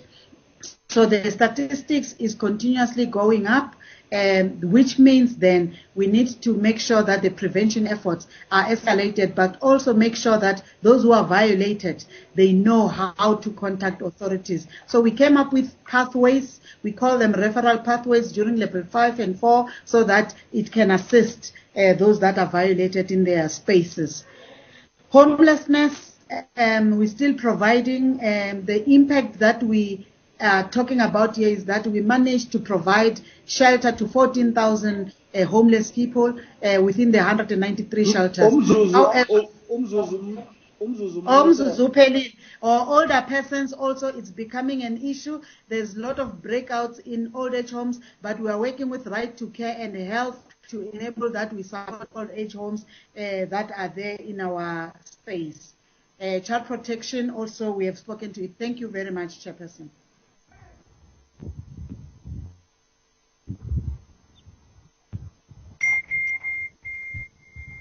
Next. Good afternoon, Chair. Connie, can you continue with the slides in terms of driving for me from your side? Can I just ask Connie not to show this presentation? Can I show the presentation that is the correct presentation? Is it embargoed? It's a presentation that we sent to the committee, and this is the presentation we should be using. Can I please share the presentation which is the correct one? Can you please remove the current presentation, Connie? Thank you. What happened, Lindsay? Oh, I'm trying to remove, or I must do unshare. Is it off? What's cooking here? Is it off now? Nothing cooking, just put the right thing on there and report.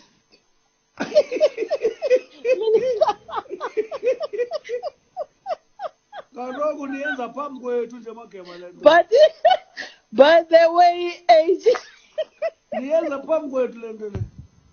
Hayi siyaxolisa sometimes putting it sesebasha kule system. Sesebasha kule system sizojwayela chair. All right, proceed. Proceed. I was waiting for the ADG to be able to load the correct presentation that was actually sent. Where is the correct one now? The ADG is loading it. Okay, proceed.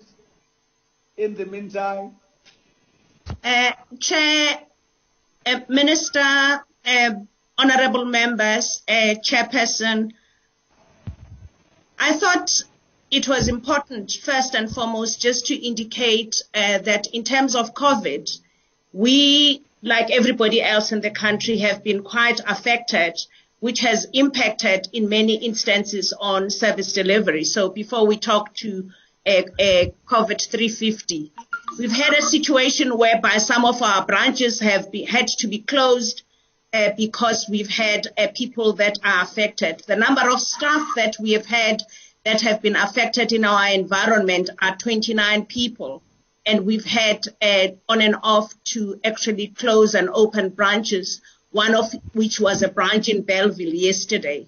So I just wanted to highlight to the honorable members that it's been very difficult for us to juggle to make sure that we provide service delivery, but at the same time, we make sure that we continue to save lives where we have a responsibility to do so. So we are hoping that we can have the portfolio committee members as our ambassadors also out there in the communities, and will ensure that in instances where we have people that are affected, we report so that we can get that level of support. I thought it was important to highlight that. On this particular program that we started a few weeks ago, we received 13 million applications, many of which were duplicates. And out of those applications, we created master files of 6.5 applications, which therefore meant that those are the number of applications that we're able to consider. Of the 6.5 applications, we've had to go through different processes, and we've actually approved 3.1 million applications. And those are the applications that we're actually now putting through the payment process. Can you go forward, Linton? Linton, can you go forward? Yeah, so those are the different channels that we used for the applications. And based on those different channels, the USSD was basically the most favored channel, yet again the most challenging in terms of costs, which we're looking at. The WhatsApp channel was the one that we started with first, and the website is another area that people have been using to apply. The next slide basically talks to what we actually got in terms of applications in terms of gender biasness. What we found is that basically the bulk of the people that are applying are young people, which obviously is because they are the ones that are mostly unemployed. And what's interesting is that the bulk are actually young males, and our analysis is that it's because the young women would already, in any case, be receiving the child support grant, and as a result, receiving the other grant, which is the current COVID grant that is received by the parent. Hence, you find that there's fewer women, with 63% being males and 37% being females. You can go to the next one, Linton. The previous slide also indicates what the numbers are for each province, with Gauteng and KZN where the volumes are actually high. This slide also basically indicates the different categories in terms of ages, in terms of where the applications have come from. Go to the next one, Linton. So that again is the number of applications that we've approved. What's been interesting is that because we had to find a way for us to be able to accelerate the payment, and we're now beginning to use the cash payment because we are finding that the process we were using previously was taking quite a long time. And when you look at the numbers there, of the 3.1 million approved applications, what we were going to what the cost, the related cost is what is going to be 1 billion against a number of failed applications, which are basically 3.2. Go to the next one, Linton. I think it's very important to just check in and see where we are in terms of the approvals. What we normally would do is after the people have gone. Okay, Chair. But basically, we are going to be paying this week another 1 million people, having included a different. Yes, we are. We started actually on Monday. We paid 200,000 people on Monday, and today we paid another 200,000. We'll pay another 200,000 on Saturday, and we're hoping that by June 16 we would have paid the million number of clients that we've actually taken to go through the payment through the post office. I want to end there, Chair, but to indicate that the process is becoming much quicker now that we've got our systems going and we're comfortable with the space where we're at. And we know, and we're getting less and less applications now, which therefore means that we're getting about 40,000 applications per day compared to the million applications that we got per day on the first week. So we're comfortable with where we are, Chair. Thank you very much.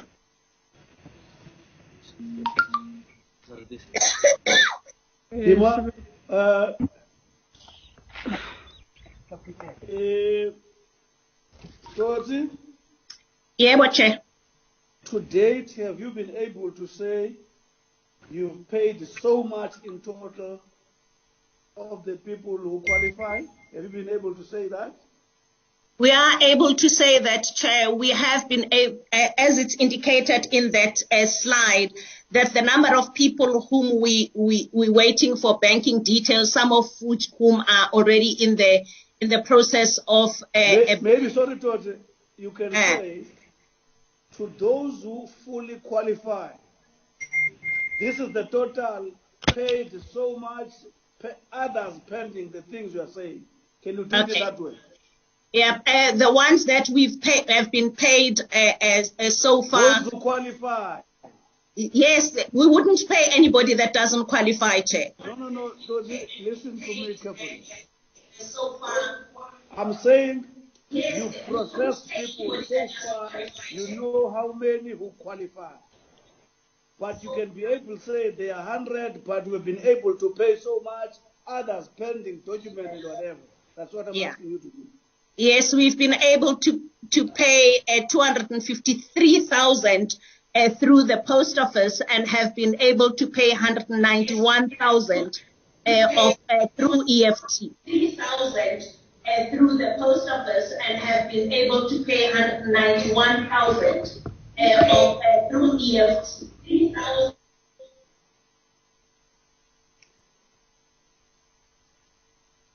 There's quite a huge echo. I'm sorry, Chair. Rosie, I want to be slow so that you get my question. You've been processing people to qualify for this until today, am I correct? Yes. The total of those, whether they were 13 million, finally a certain number in total qualified. Total number that qualified. But in that total number, it's possible that you have not paid all of them because others are sorting out banking details. I'm giving you the order of answering this question, but you are refusing. The ones that qualify, Chair, are 3.1 million. That's the point. And then how many have you paid thus far? The ones that we've paid thus far up till today through the post office are 453,000 that we've paid today. And the other ones that we've paid through the other banking channel is 191,000, Chair.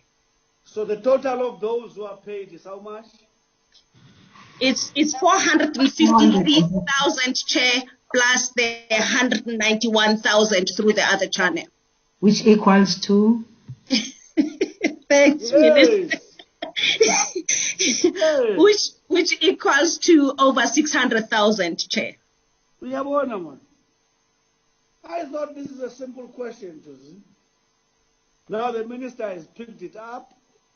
Let's proceed. I am done, Chair. The Minister will... Okay, fine. All right, it's fine. Members, can I get the names? Zolega? Did you send the names, Zolega? Yes, Chairperson, I have. Are you serious?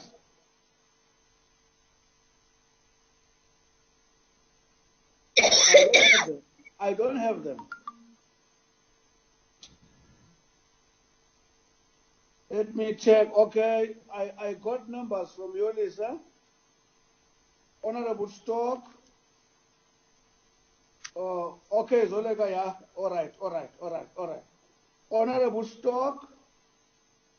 Honorable Van der Merwe. Honorable Mtaung, Honorable Abraham, Honorable Mvana, Honorable Manganye,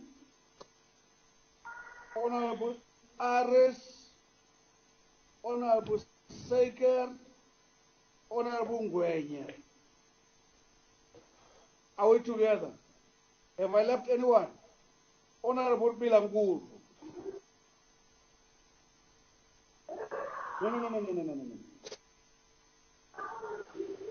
Let me start afresh, honorable members. It's Honorable Stock, number 1. Honorable Van der Merwe, number 2. Honorable Abrams, number 3. Honorable Mvana, number 4. Honorable Manganye, number 5. Honorable Abrams, number 6. Honorable Seker, number 7. Honorable Aris, number 8. Honorable Ngwenye, number 9. Am I leaving anyone out? No. Chairperson, Honorable Breed, if possible, as well. Honorable Breed is here.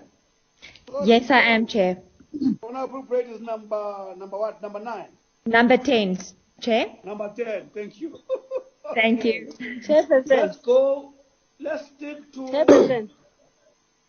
Let's move to 3 minutes, honorable members. 3 minutes. Chairperson. Yes. Oh, Bilangulu, you are number 11. No, Chair. I just want to say something. Okay. I think they have noted some of the questions because I did ask the question previously.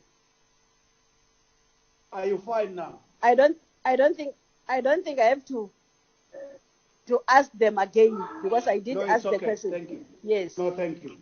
I only Honorable need the members, response. Thank you, Honorable Bilangulu. 3 minutes. Honorable Stock. Thank you very much. Honorable Chairperson.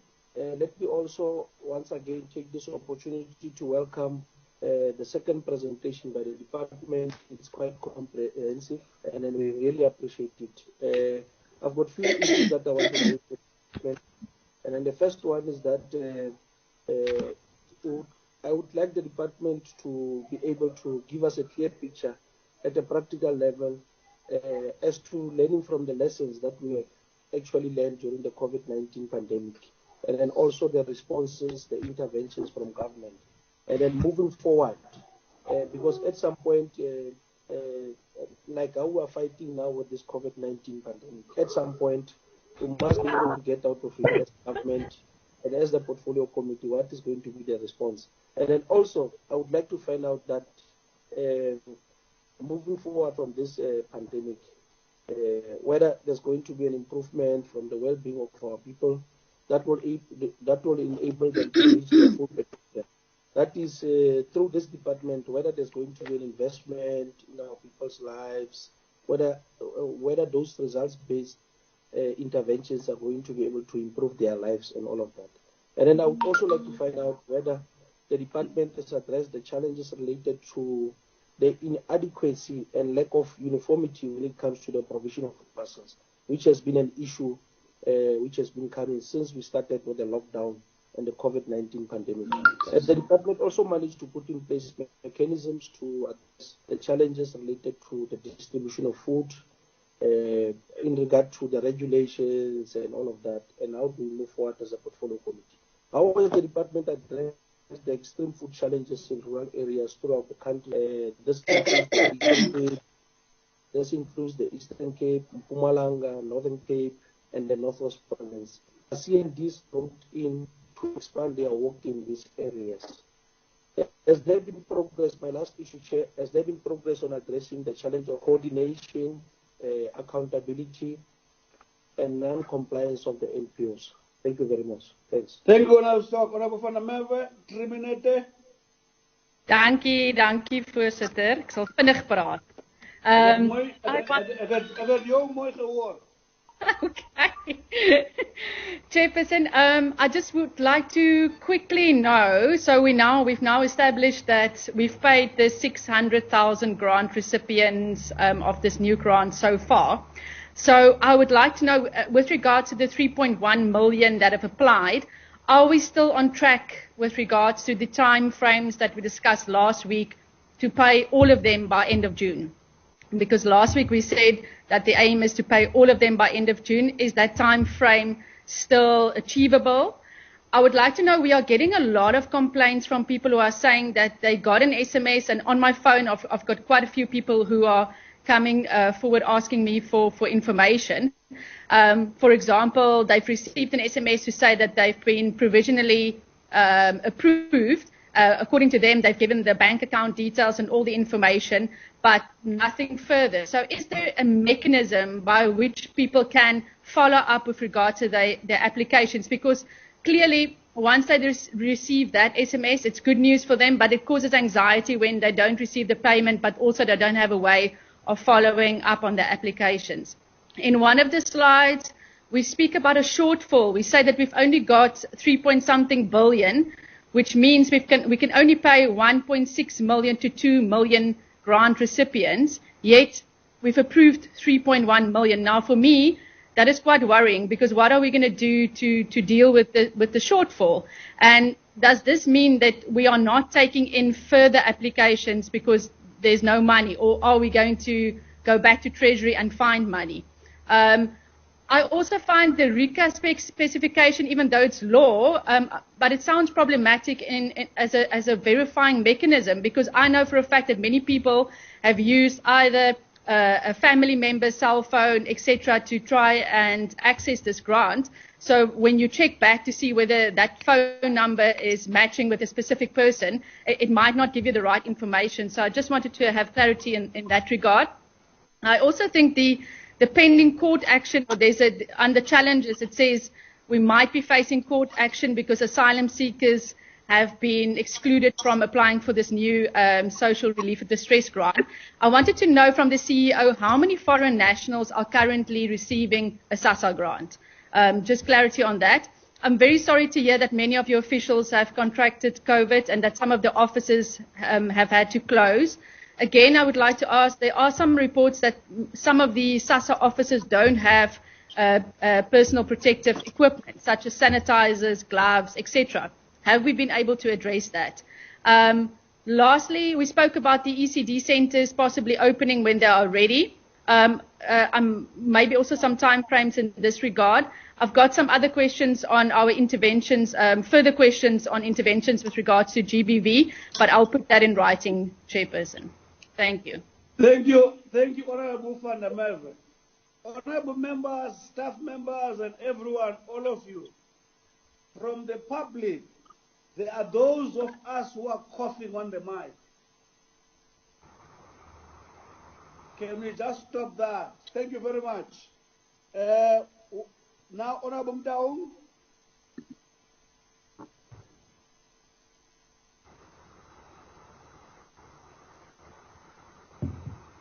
Honorable Mtaung.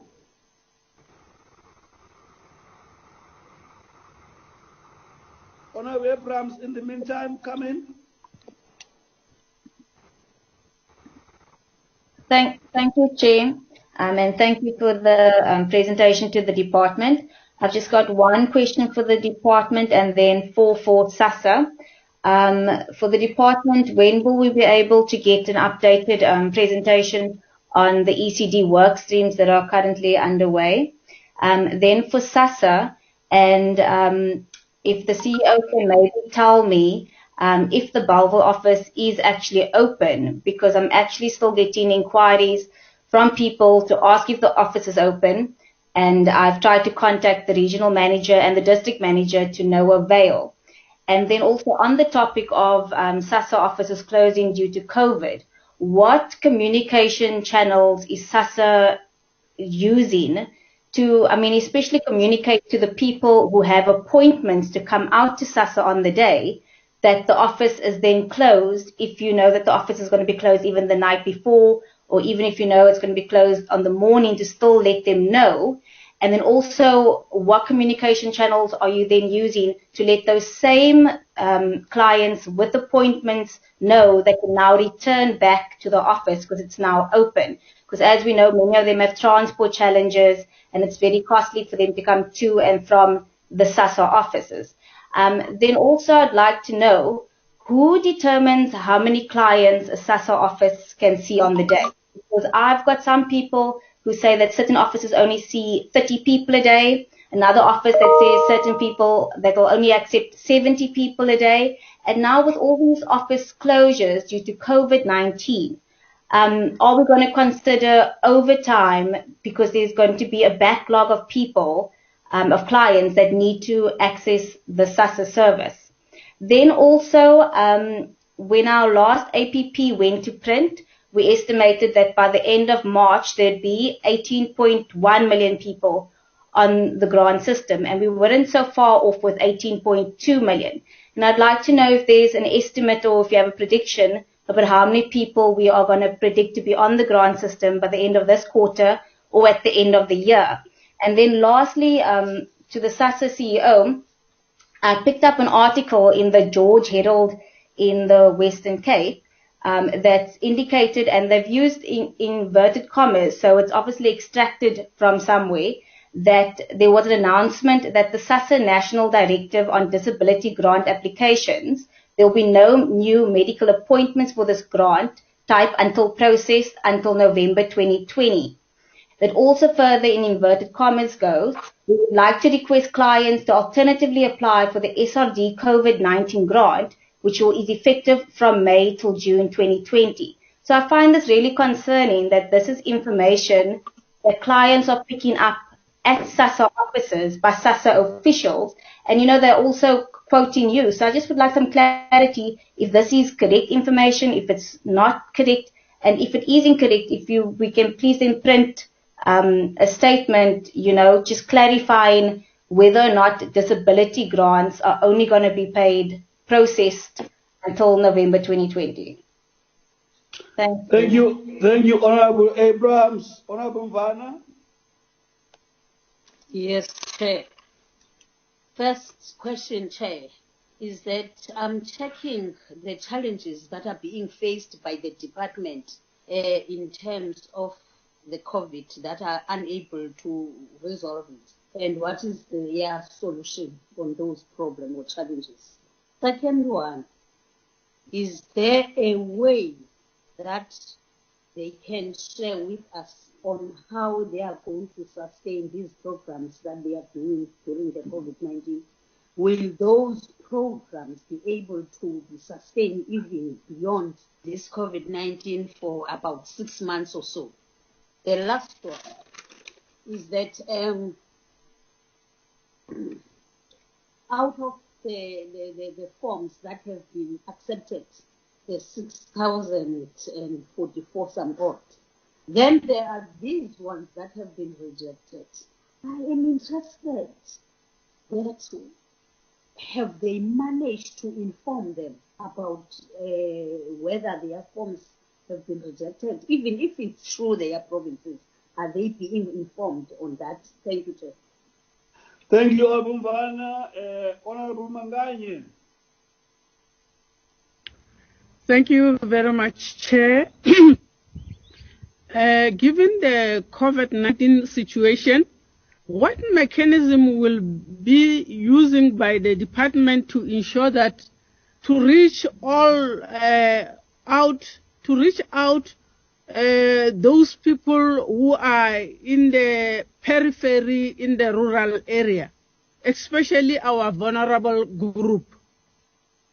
And then, Chair, what measures do the department will install in terms of minimizing the interference that they were there before on compiling the list, prioritizing the list of the food parcels? Thank you very much. Thank you, Honorable Manganye. Honorable Ares. Thank you very much, Chair. Chair, mine is I just want to find out from the director, because in the presentation that was sent to us, it said that EFT payment processes 191,861, and then payments through EFT was 253,000. Then if you add that up, you will get to a total of 400 and something. So I want to find out, is it 600,000? Because I see there's 688,000 payments that he's spending. Because if you add it up, it is only 444,000 people that did have received that grant in terms of the presentation that was sent to us. Then, Chair, in terms of the ECDs, I would like to find out right now, over 6 million children are in this ECDs program that is under 6 years old. This ECD serves as a place of safety for most of our children. What guidance did the department give to ECDs other than just indicated that these ECDs remain closed? And then in terms of the homeless people, Chair, we have found right in the beginning of the COVID-19, all these homeless people would take off the streets and they were being accommodated. But you will see we are reaching the winter now and we find that most of these people are back on the streets. What's the plan of the department to ensure the safety of these homeless people? Then, Chair, in terms of the SASSA officers, what plans did the SASSA office put in place to improve the services specifically to the elderly people? Because we find that our elderly people are sleeping outside, and we have learned with COVID-19 they are the vulnerable ones to contract this virus. What other measures are there in place to ensure that these applications for specifically the elderly people, that their applications can be done other than going to the SASSA offices? Thank you. Thank you, Honorable Aris. Honorable Seker. Agbare. Sal ek voortgaan in Afrikaans? Thank you, Chair. Thank you, Chair. Whatever you say. Proceed. Chairperson, I just want to also ask the department to please answer the question that was asked by Honorable Liesel van der Merwe in terms of the service provider that was used for IT. We didn't get an answer on that. My questions are focused on the following. We have had consecutively, Minister, assassinations on the Cape Flats this period when lockdown, when phase 3 of the lockdown was announced. We've had people being assassinated in daytime, and women included. The last one was on Wednesday night when a 2-year-old child was assassinated together with his father. I just need to know from the department, I know there was a correction made by the DG around, not the DG, I'm sorry, by Connie around the impact of the anti-gangsterism program. What is being done now to work together with community organizations during this period of the lockdown, as well in our communities that are gangster-ridden, that are filled with gang violence? It is a real problem.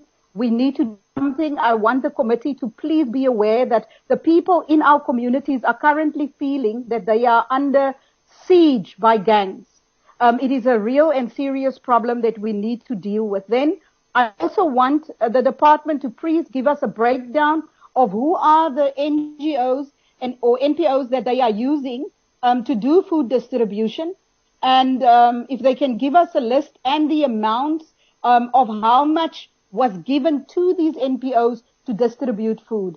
Now, I want to ask the department if they are prepared, because I've mentioned this several times, to change the distribution model to use churches, synagogues, you name it, that are actually within communities to do food distribution in order to bring down the cost of actually distributing the food. Then I also just want to ask, what is the reason for the slow process in terms of processing the social relief grant by SASSA? What is the reason for that? And lastly, the COVID relief for the missing middle that we have brought to the attention of the department. Is there a program or a reach to financial institutions, particularly to ensure that those people affected by their businesses being closed for this period, that they do not suffer any other material damages. If the department can just answer on those. Thank you very much. Baie dankie, Honorable Ngwenya.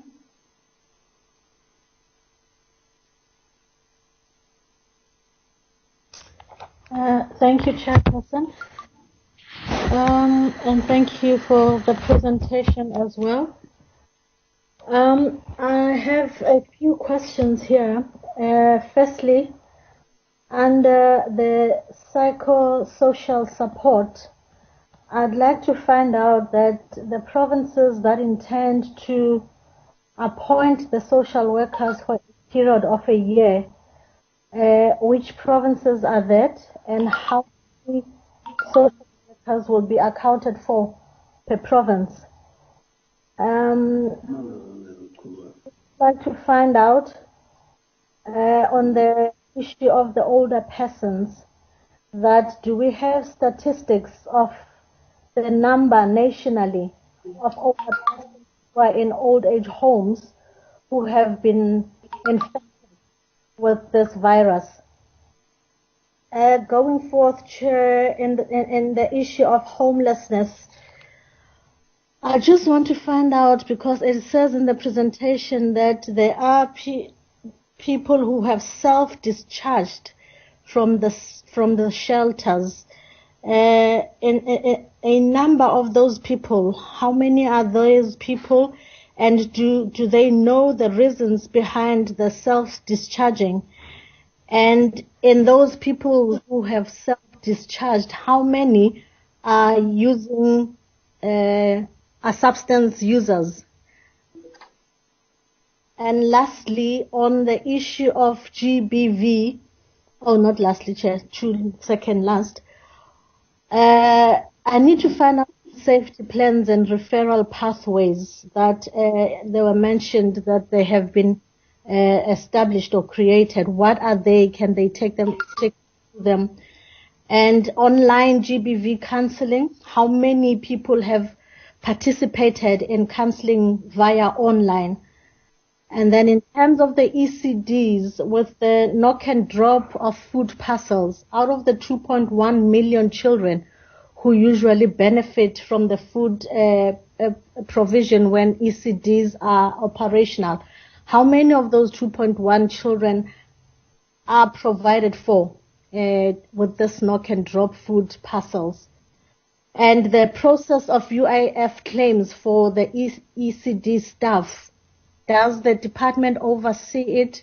Do they apply themselves individually, or does the department do any kind of follow-up? And if they do, are they able to tell us how many staff of the ECDs have already benefited from the UIF claims? Thank you very much, Chair. And just lastly, say, I was wondering, is it possible that in one of our meetings, especially with the report of the COVID-19, that we also invite the MECs from different provinces, even if it's just once, that they're able also to give us a report per province of how they have been dealing with COVID-19 and their challenges that they have been facing, and how have they been dealing with that as well. Thank you very much, Chairperson. Thank you, Honorable Ngwenya. Agbare Breed. Dankie, voorsitter. Chairperson, I will be short because I think my colleagues mostly covered it. I would start with the department and specifically speaking to ECDs. I would also like to know how far are those work streams within their processes, and is there maybe a time frame that we are looking at with regard to the reopening of ECDs, specifically taking into account that we have a staggered approach for schools. Would it be possible, and is the department considering to judge ECDs one by one as to what their readiness is to allow them to open sooner? Because we have been receiving a lot of queries from parents who are essential workers or who have started going back to work in level 3 and who have nowhere to take their children to during the day. And Chairperson, maybe just some clarity. There has been a lot of reports and a lot of different governing bodies and so on that have interpreted the current regulations that the Minister of Basic Education actually gazetted in terms of the ECDs. It makes mention of ECDs and then it stipulates what an ECD is in terms of grade R and then at schools.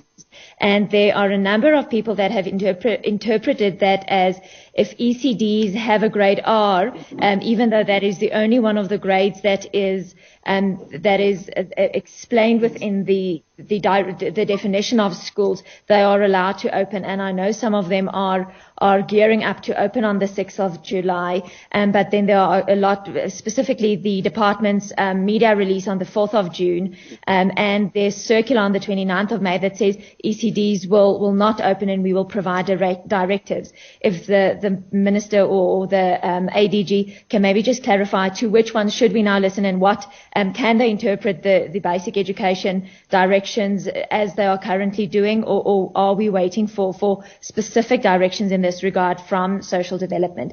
And then Chairperson, lastly, 2 questions with regard to SASSA.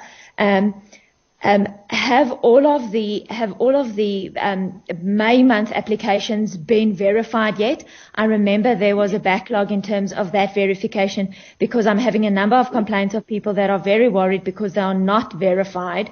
And then how are we dealing with the 350 SRD grants, those people that have failed the verification process? Would that SRD status check say that they've been declined, or how are we going to work with that? En dankie voorsitter, dit is al van my af. Baie dankie Akbar. We are done with the honorable members now. And they conducted themselves meticulously as usual. We are going to ask the department to use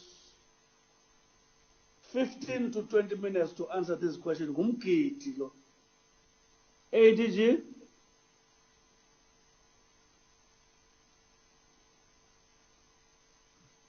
Chairperson, can ADG give all the others who need to answer something, and then uzokhuluma at the end just before yeah. Yes, Minister. Yeah, I'm saying just give the others to answer all the others so that when you should be the last one amongst them. Thank you, Honourable Minister, Honourable Chair and members for the questions. I'll ask Connie to deal with issues relating to ECD and homeless, the safety of homeless persons. I'll ask Peter to deal with issues of NPO and touch on the food distribution related matters. Thank you, Honourable. And then, of course, the CEO of SASSA to deal with issues relating to SASSA. Thank you. Thank you, Honourable Chair and Honourable members. In terms of the ECDs, there was a question to... Sorry. LinkedIn, so that we're together. The first one who comes is who? It's Connie, followed by Peter. Right. Followed by Peter. Peter, next. Followed by the CEO of SASSA. SASSA. Yes. Next. Then myself. Myself is your name. It's Linton Mkunu. Thank you, Connie. All right, Connie, come. Thank you, Honourable Chairperson and members. I just want to quickly deal with an ECD questions. I just want to clarify that the issue of work streams is almost at a conclusion. Sorry. I'm being advised here. I've made a serious breach. If you can give me another 3 minutes to sort out this. Honorable Mtaung, are you there?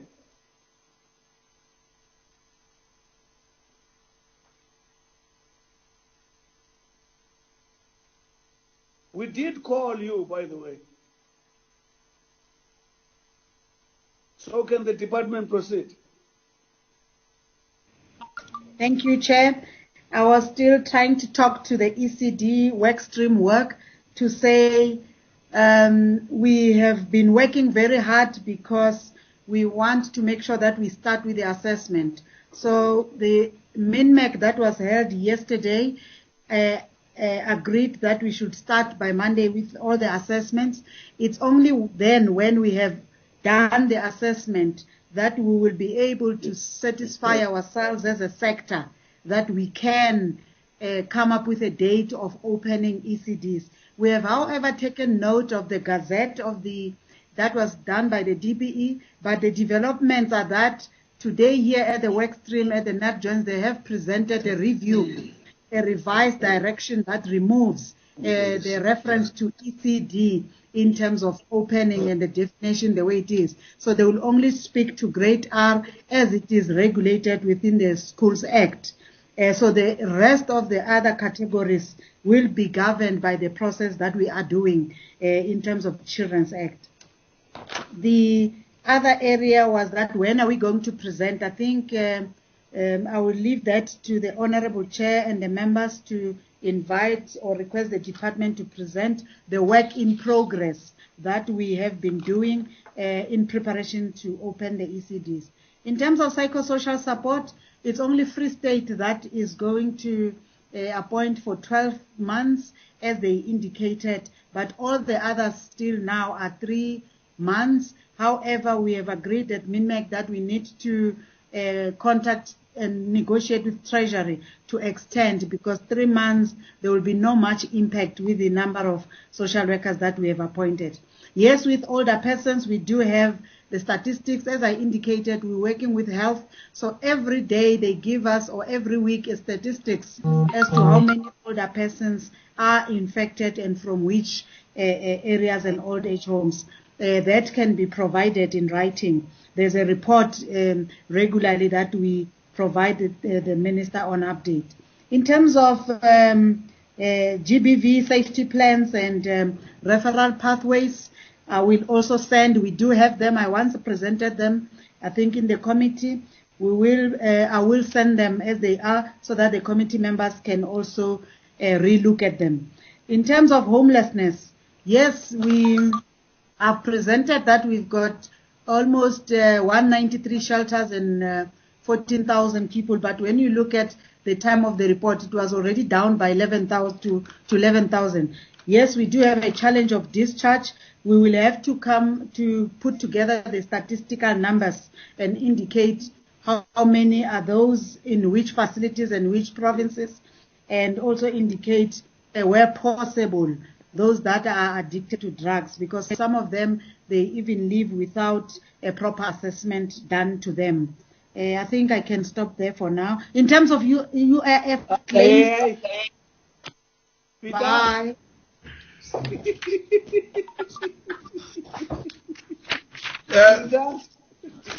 Chairperson, thanks very much. I've got 3 questions that I need to respond to.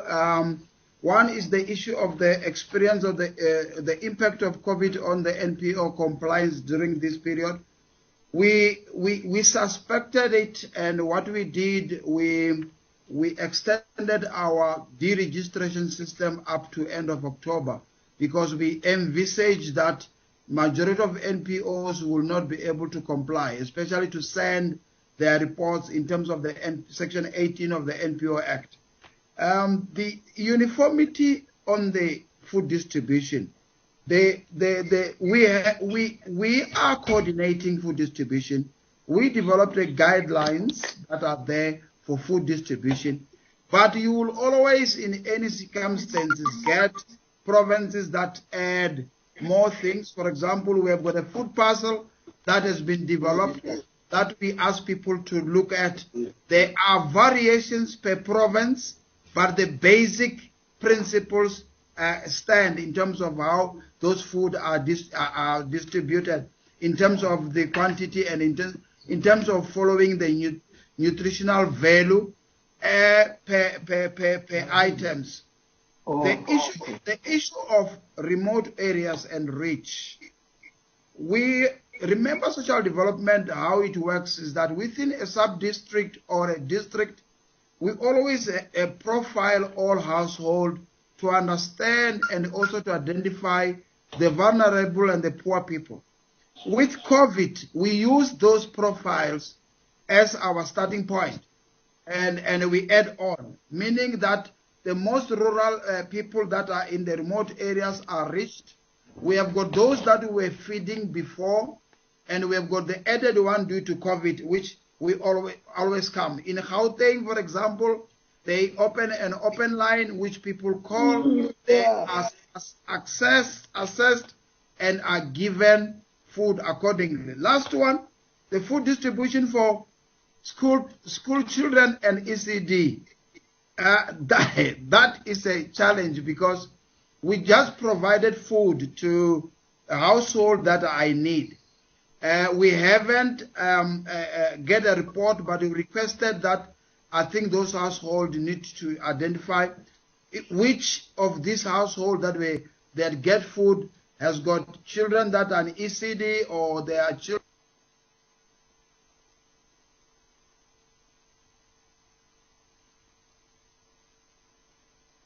What happened? So he is done. Thank you very much, Chair. The CEO now. Thank you very much, Chair. Oh, sorry. CEO, yes. Okay. I nearly called you 350 rand.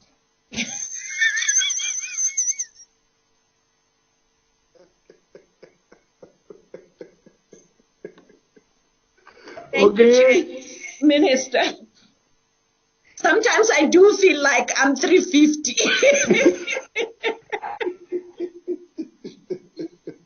Okay. Chair, the first question I wanted to respond to refugees that we currently provide grants for, which is something that we've always done. We have 9,444,000 refugees that receive grants of all different types in our system, and we have 65 that have received SRD as at April, which is basically the food parcel. So we do provide support for them. In terms of the numbers that the Honourable raised, in terms of why am I saying the numbers are 600, it's because I added the payout that we did today but I didn't add the one that we'll do on Saturday. Hence, I indicated that it was actually 600. I added the 200 on the 444,972. So I added the 200 today, but we'll definitely reach the million mark before June 16, which is our target. So that's why I referred to that number.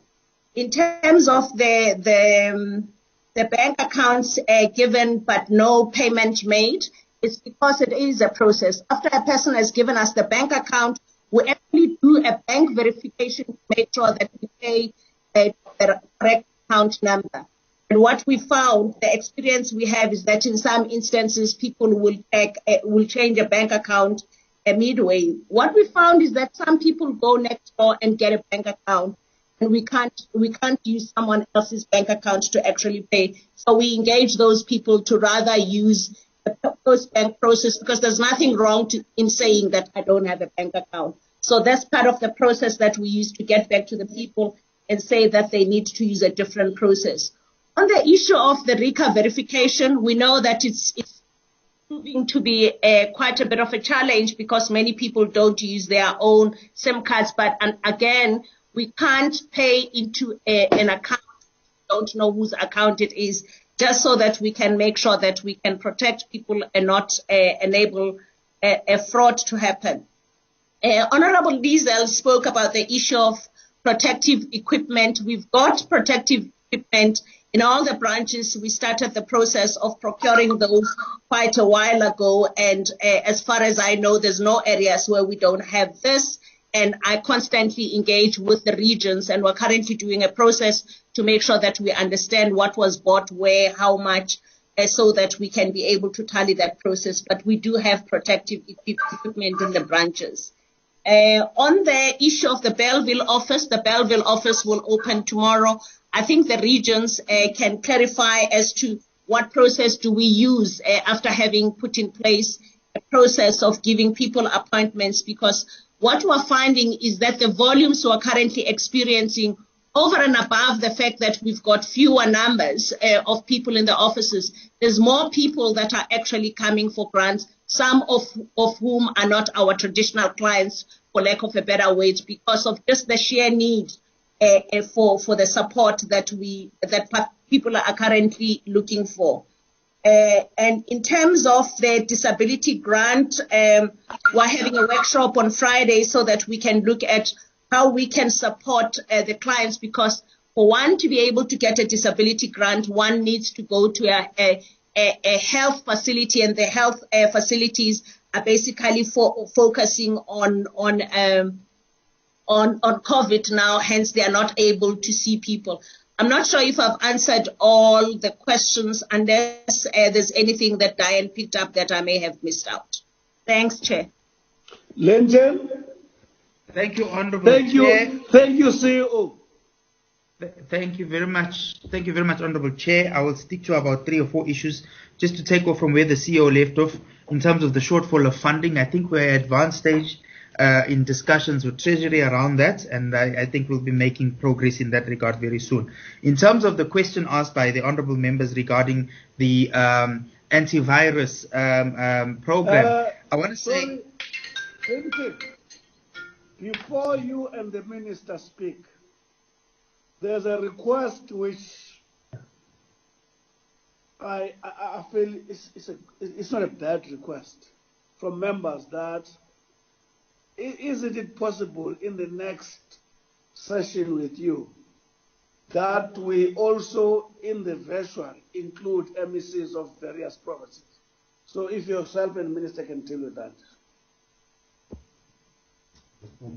Thanks, Honourable Chair.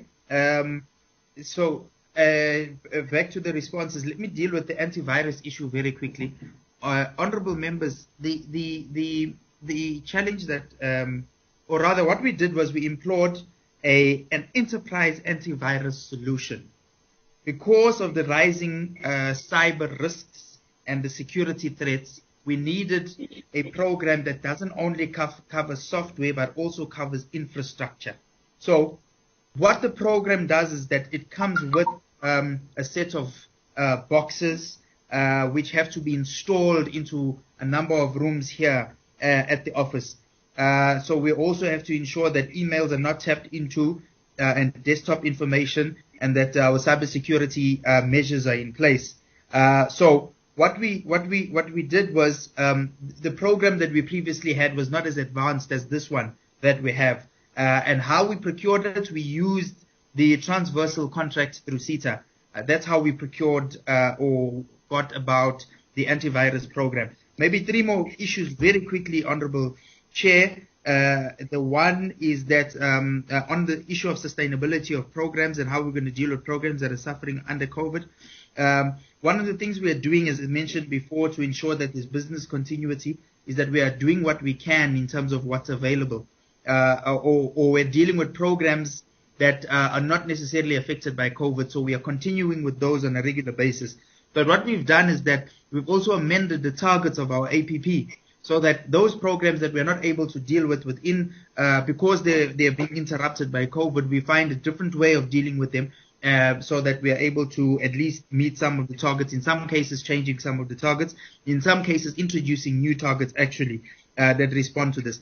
With regards to the issue of the regulations in the food parcels asked by Honourable Stock, I want to say that we are at advanced stages. We engaged with provinces, and we got buy-in from all provinces with regards to the directions on food, and we are pleased that we will be soon moving on this and gazetting it as soon as possible. I think what this is going to do, Honourable Stock, is to deal with the issues of uniformity of food parcels. Although we are not prescribing, we are providing guidelines or guidance to say that in food packs there must be vegetables, there should be starch, protein, as well as hygiene packs, including soap, etc., because of the space we are in. But it's also going to help us in terms of ensuring that we have data so that we're able to plan better as we go forward. I think the last issue, comrades, Honorable Stock, in terms of the lessons learned and so on, I want to say that because we're all learning through COVID, what it's pushing us to do in a much faster manner is that it's teaching us to be able to leverage on technology, and we're building IT infrastructure in this regard to be able to deal with our work in terms of automating some of our services, but not just for COVID, but beyond COVID as well. So I thought, let me just respond to those questions very quickly, Honorable Chairperson. I'm done, and I note that I have 5 minutes to spare in my response. Thank you. Honorable Minister. Which I'll hand over to the Minister. Oh, okay. Thank you very much. Thank you very much, Chairperson. I think, yes. Honorable Minister, you've got umgidi with 5 minutes. Yeah, yes, that's Joelle Umgiti, Chairperson. That's why we need to leverage on the technology beyond COVID so that we can be able to change the way we're doing things, because Lomgiti, Chairperson, also puts us in a bit of a difficult situation because we have to answer questions in a rush. I will plead with you that some questions we should be able to send them in writing where possible, because this speed with which we're doing things might end up not portraying some of the work that is being done by the department. Secondly, Chair, I wish to thank you, Chairperson, together with members for your continuous oversight work that you are doing, and listening to the questions. I want to get back to the point that what we said from the very beginning, you should see that in the context when it was presented, it's clear that we are trying to improve our systems so that we can respond to exactly the way you've been asking us to show the impact of the work that we are doing. And of course, Corona has imposed challenges on us, but we'll do our best to make sure that we work as fast and we work as much as we possibly can.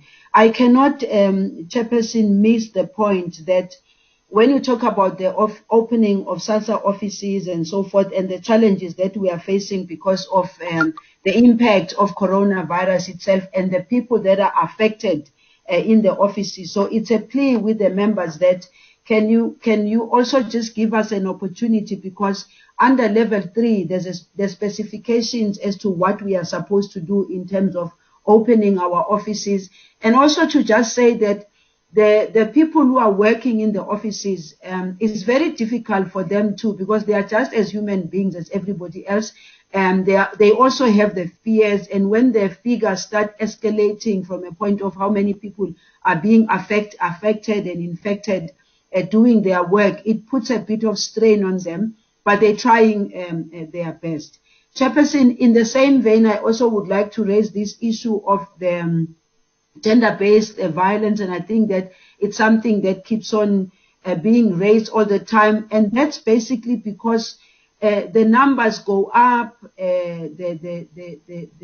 our services which we normally give under normal circumstances are also strained, and our services with regard to gender-based violence is not just about the Department of Social Development, it's all other departments that have a responsibility on this, including justice, including the police.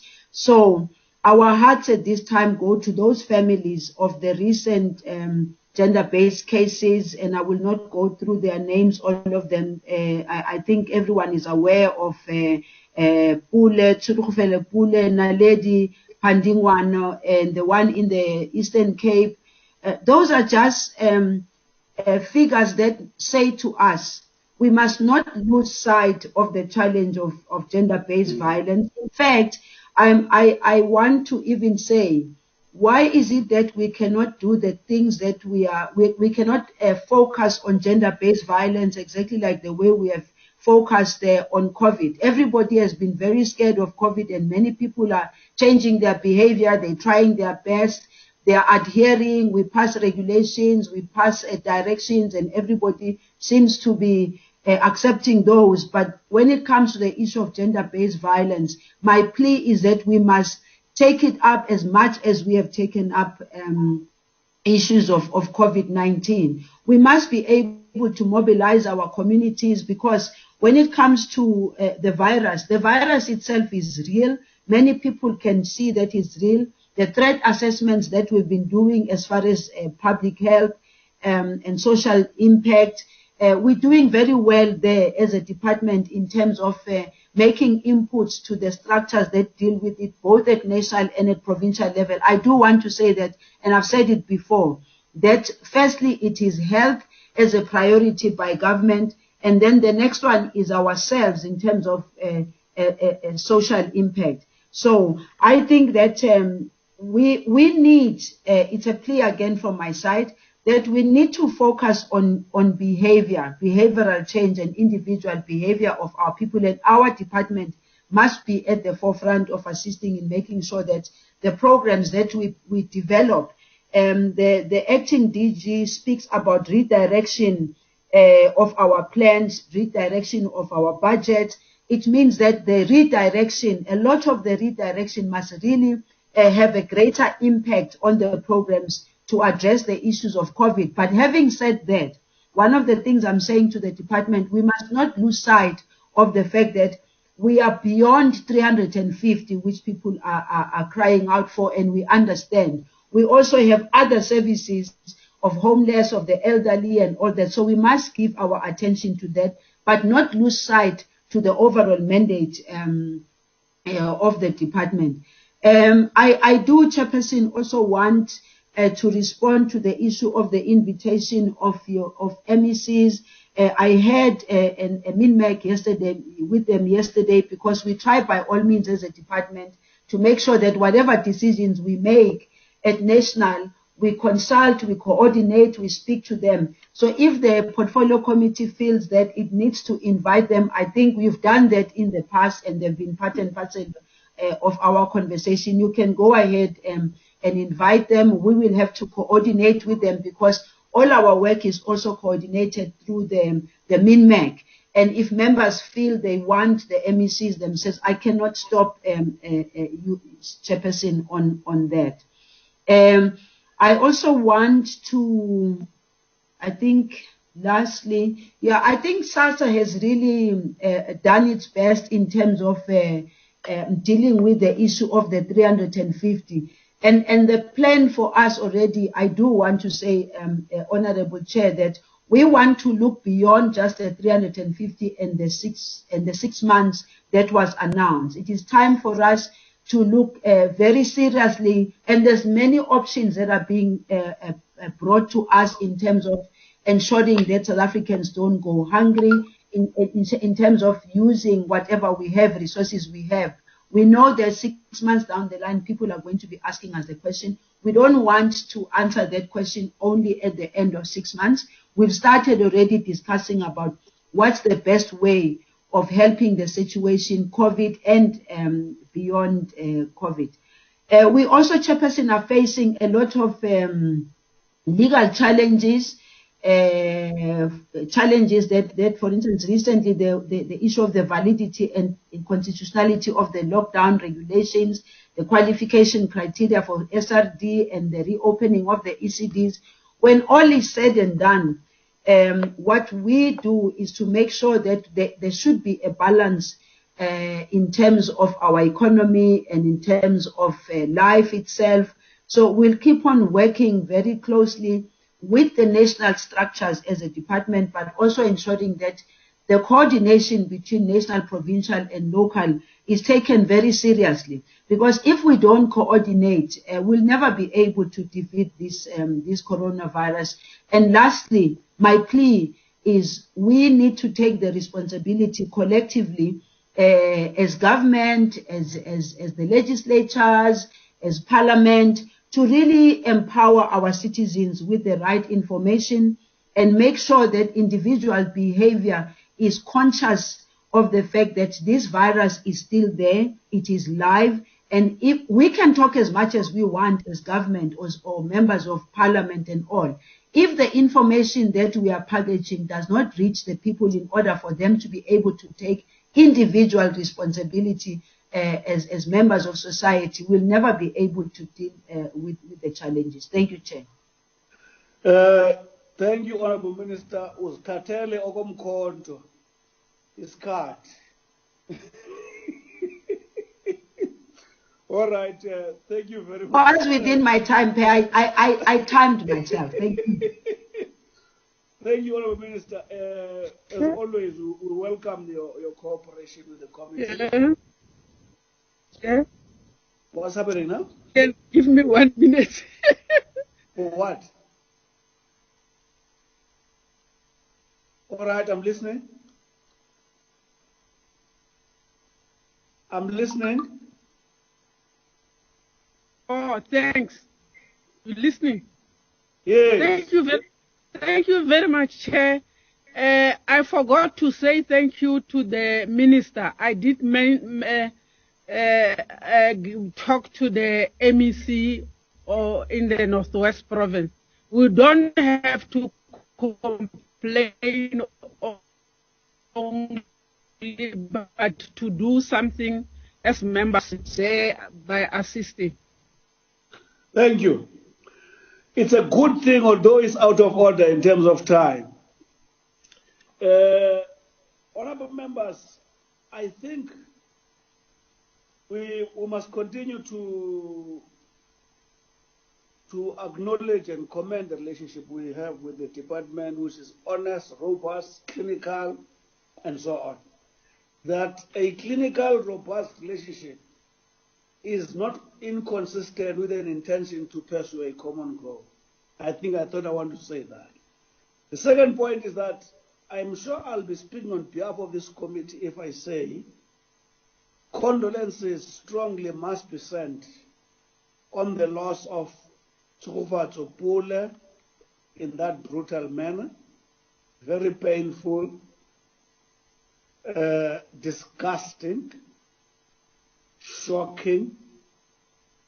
The passing on of Dora Dlamini in the KZN honorable member from the ANC, and the passing on of a number of names that were listed by the department here. I feel so embarrassed that we didn't take those names. To all those who lost their lives during this COVID, I believe I'm extending these condolences on behalf of the committee.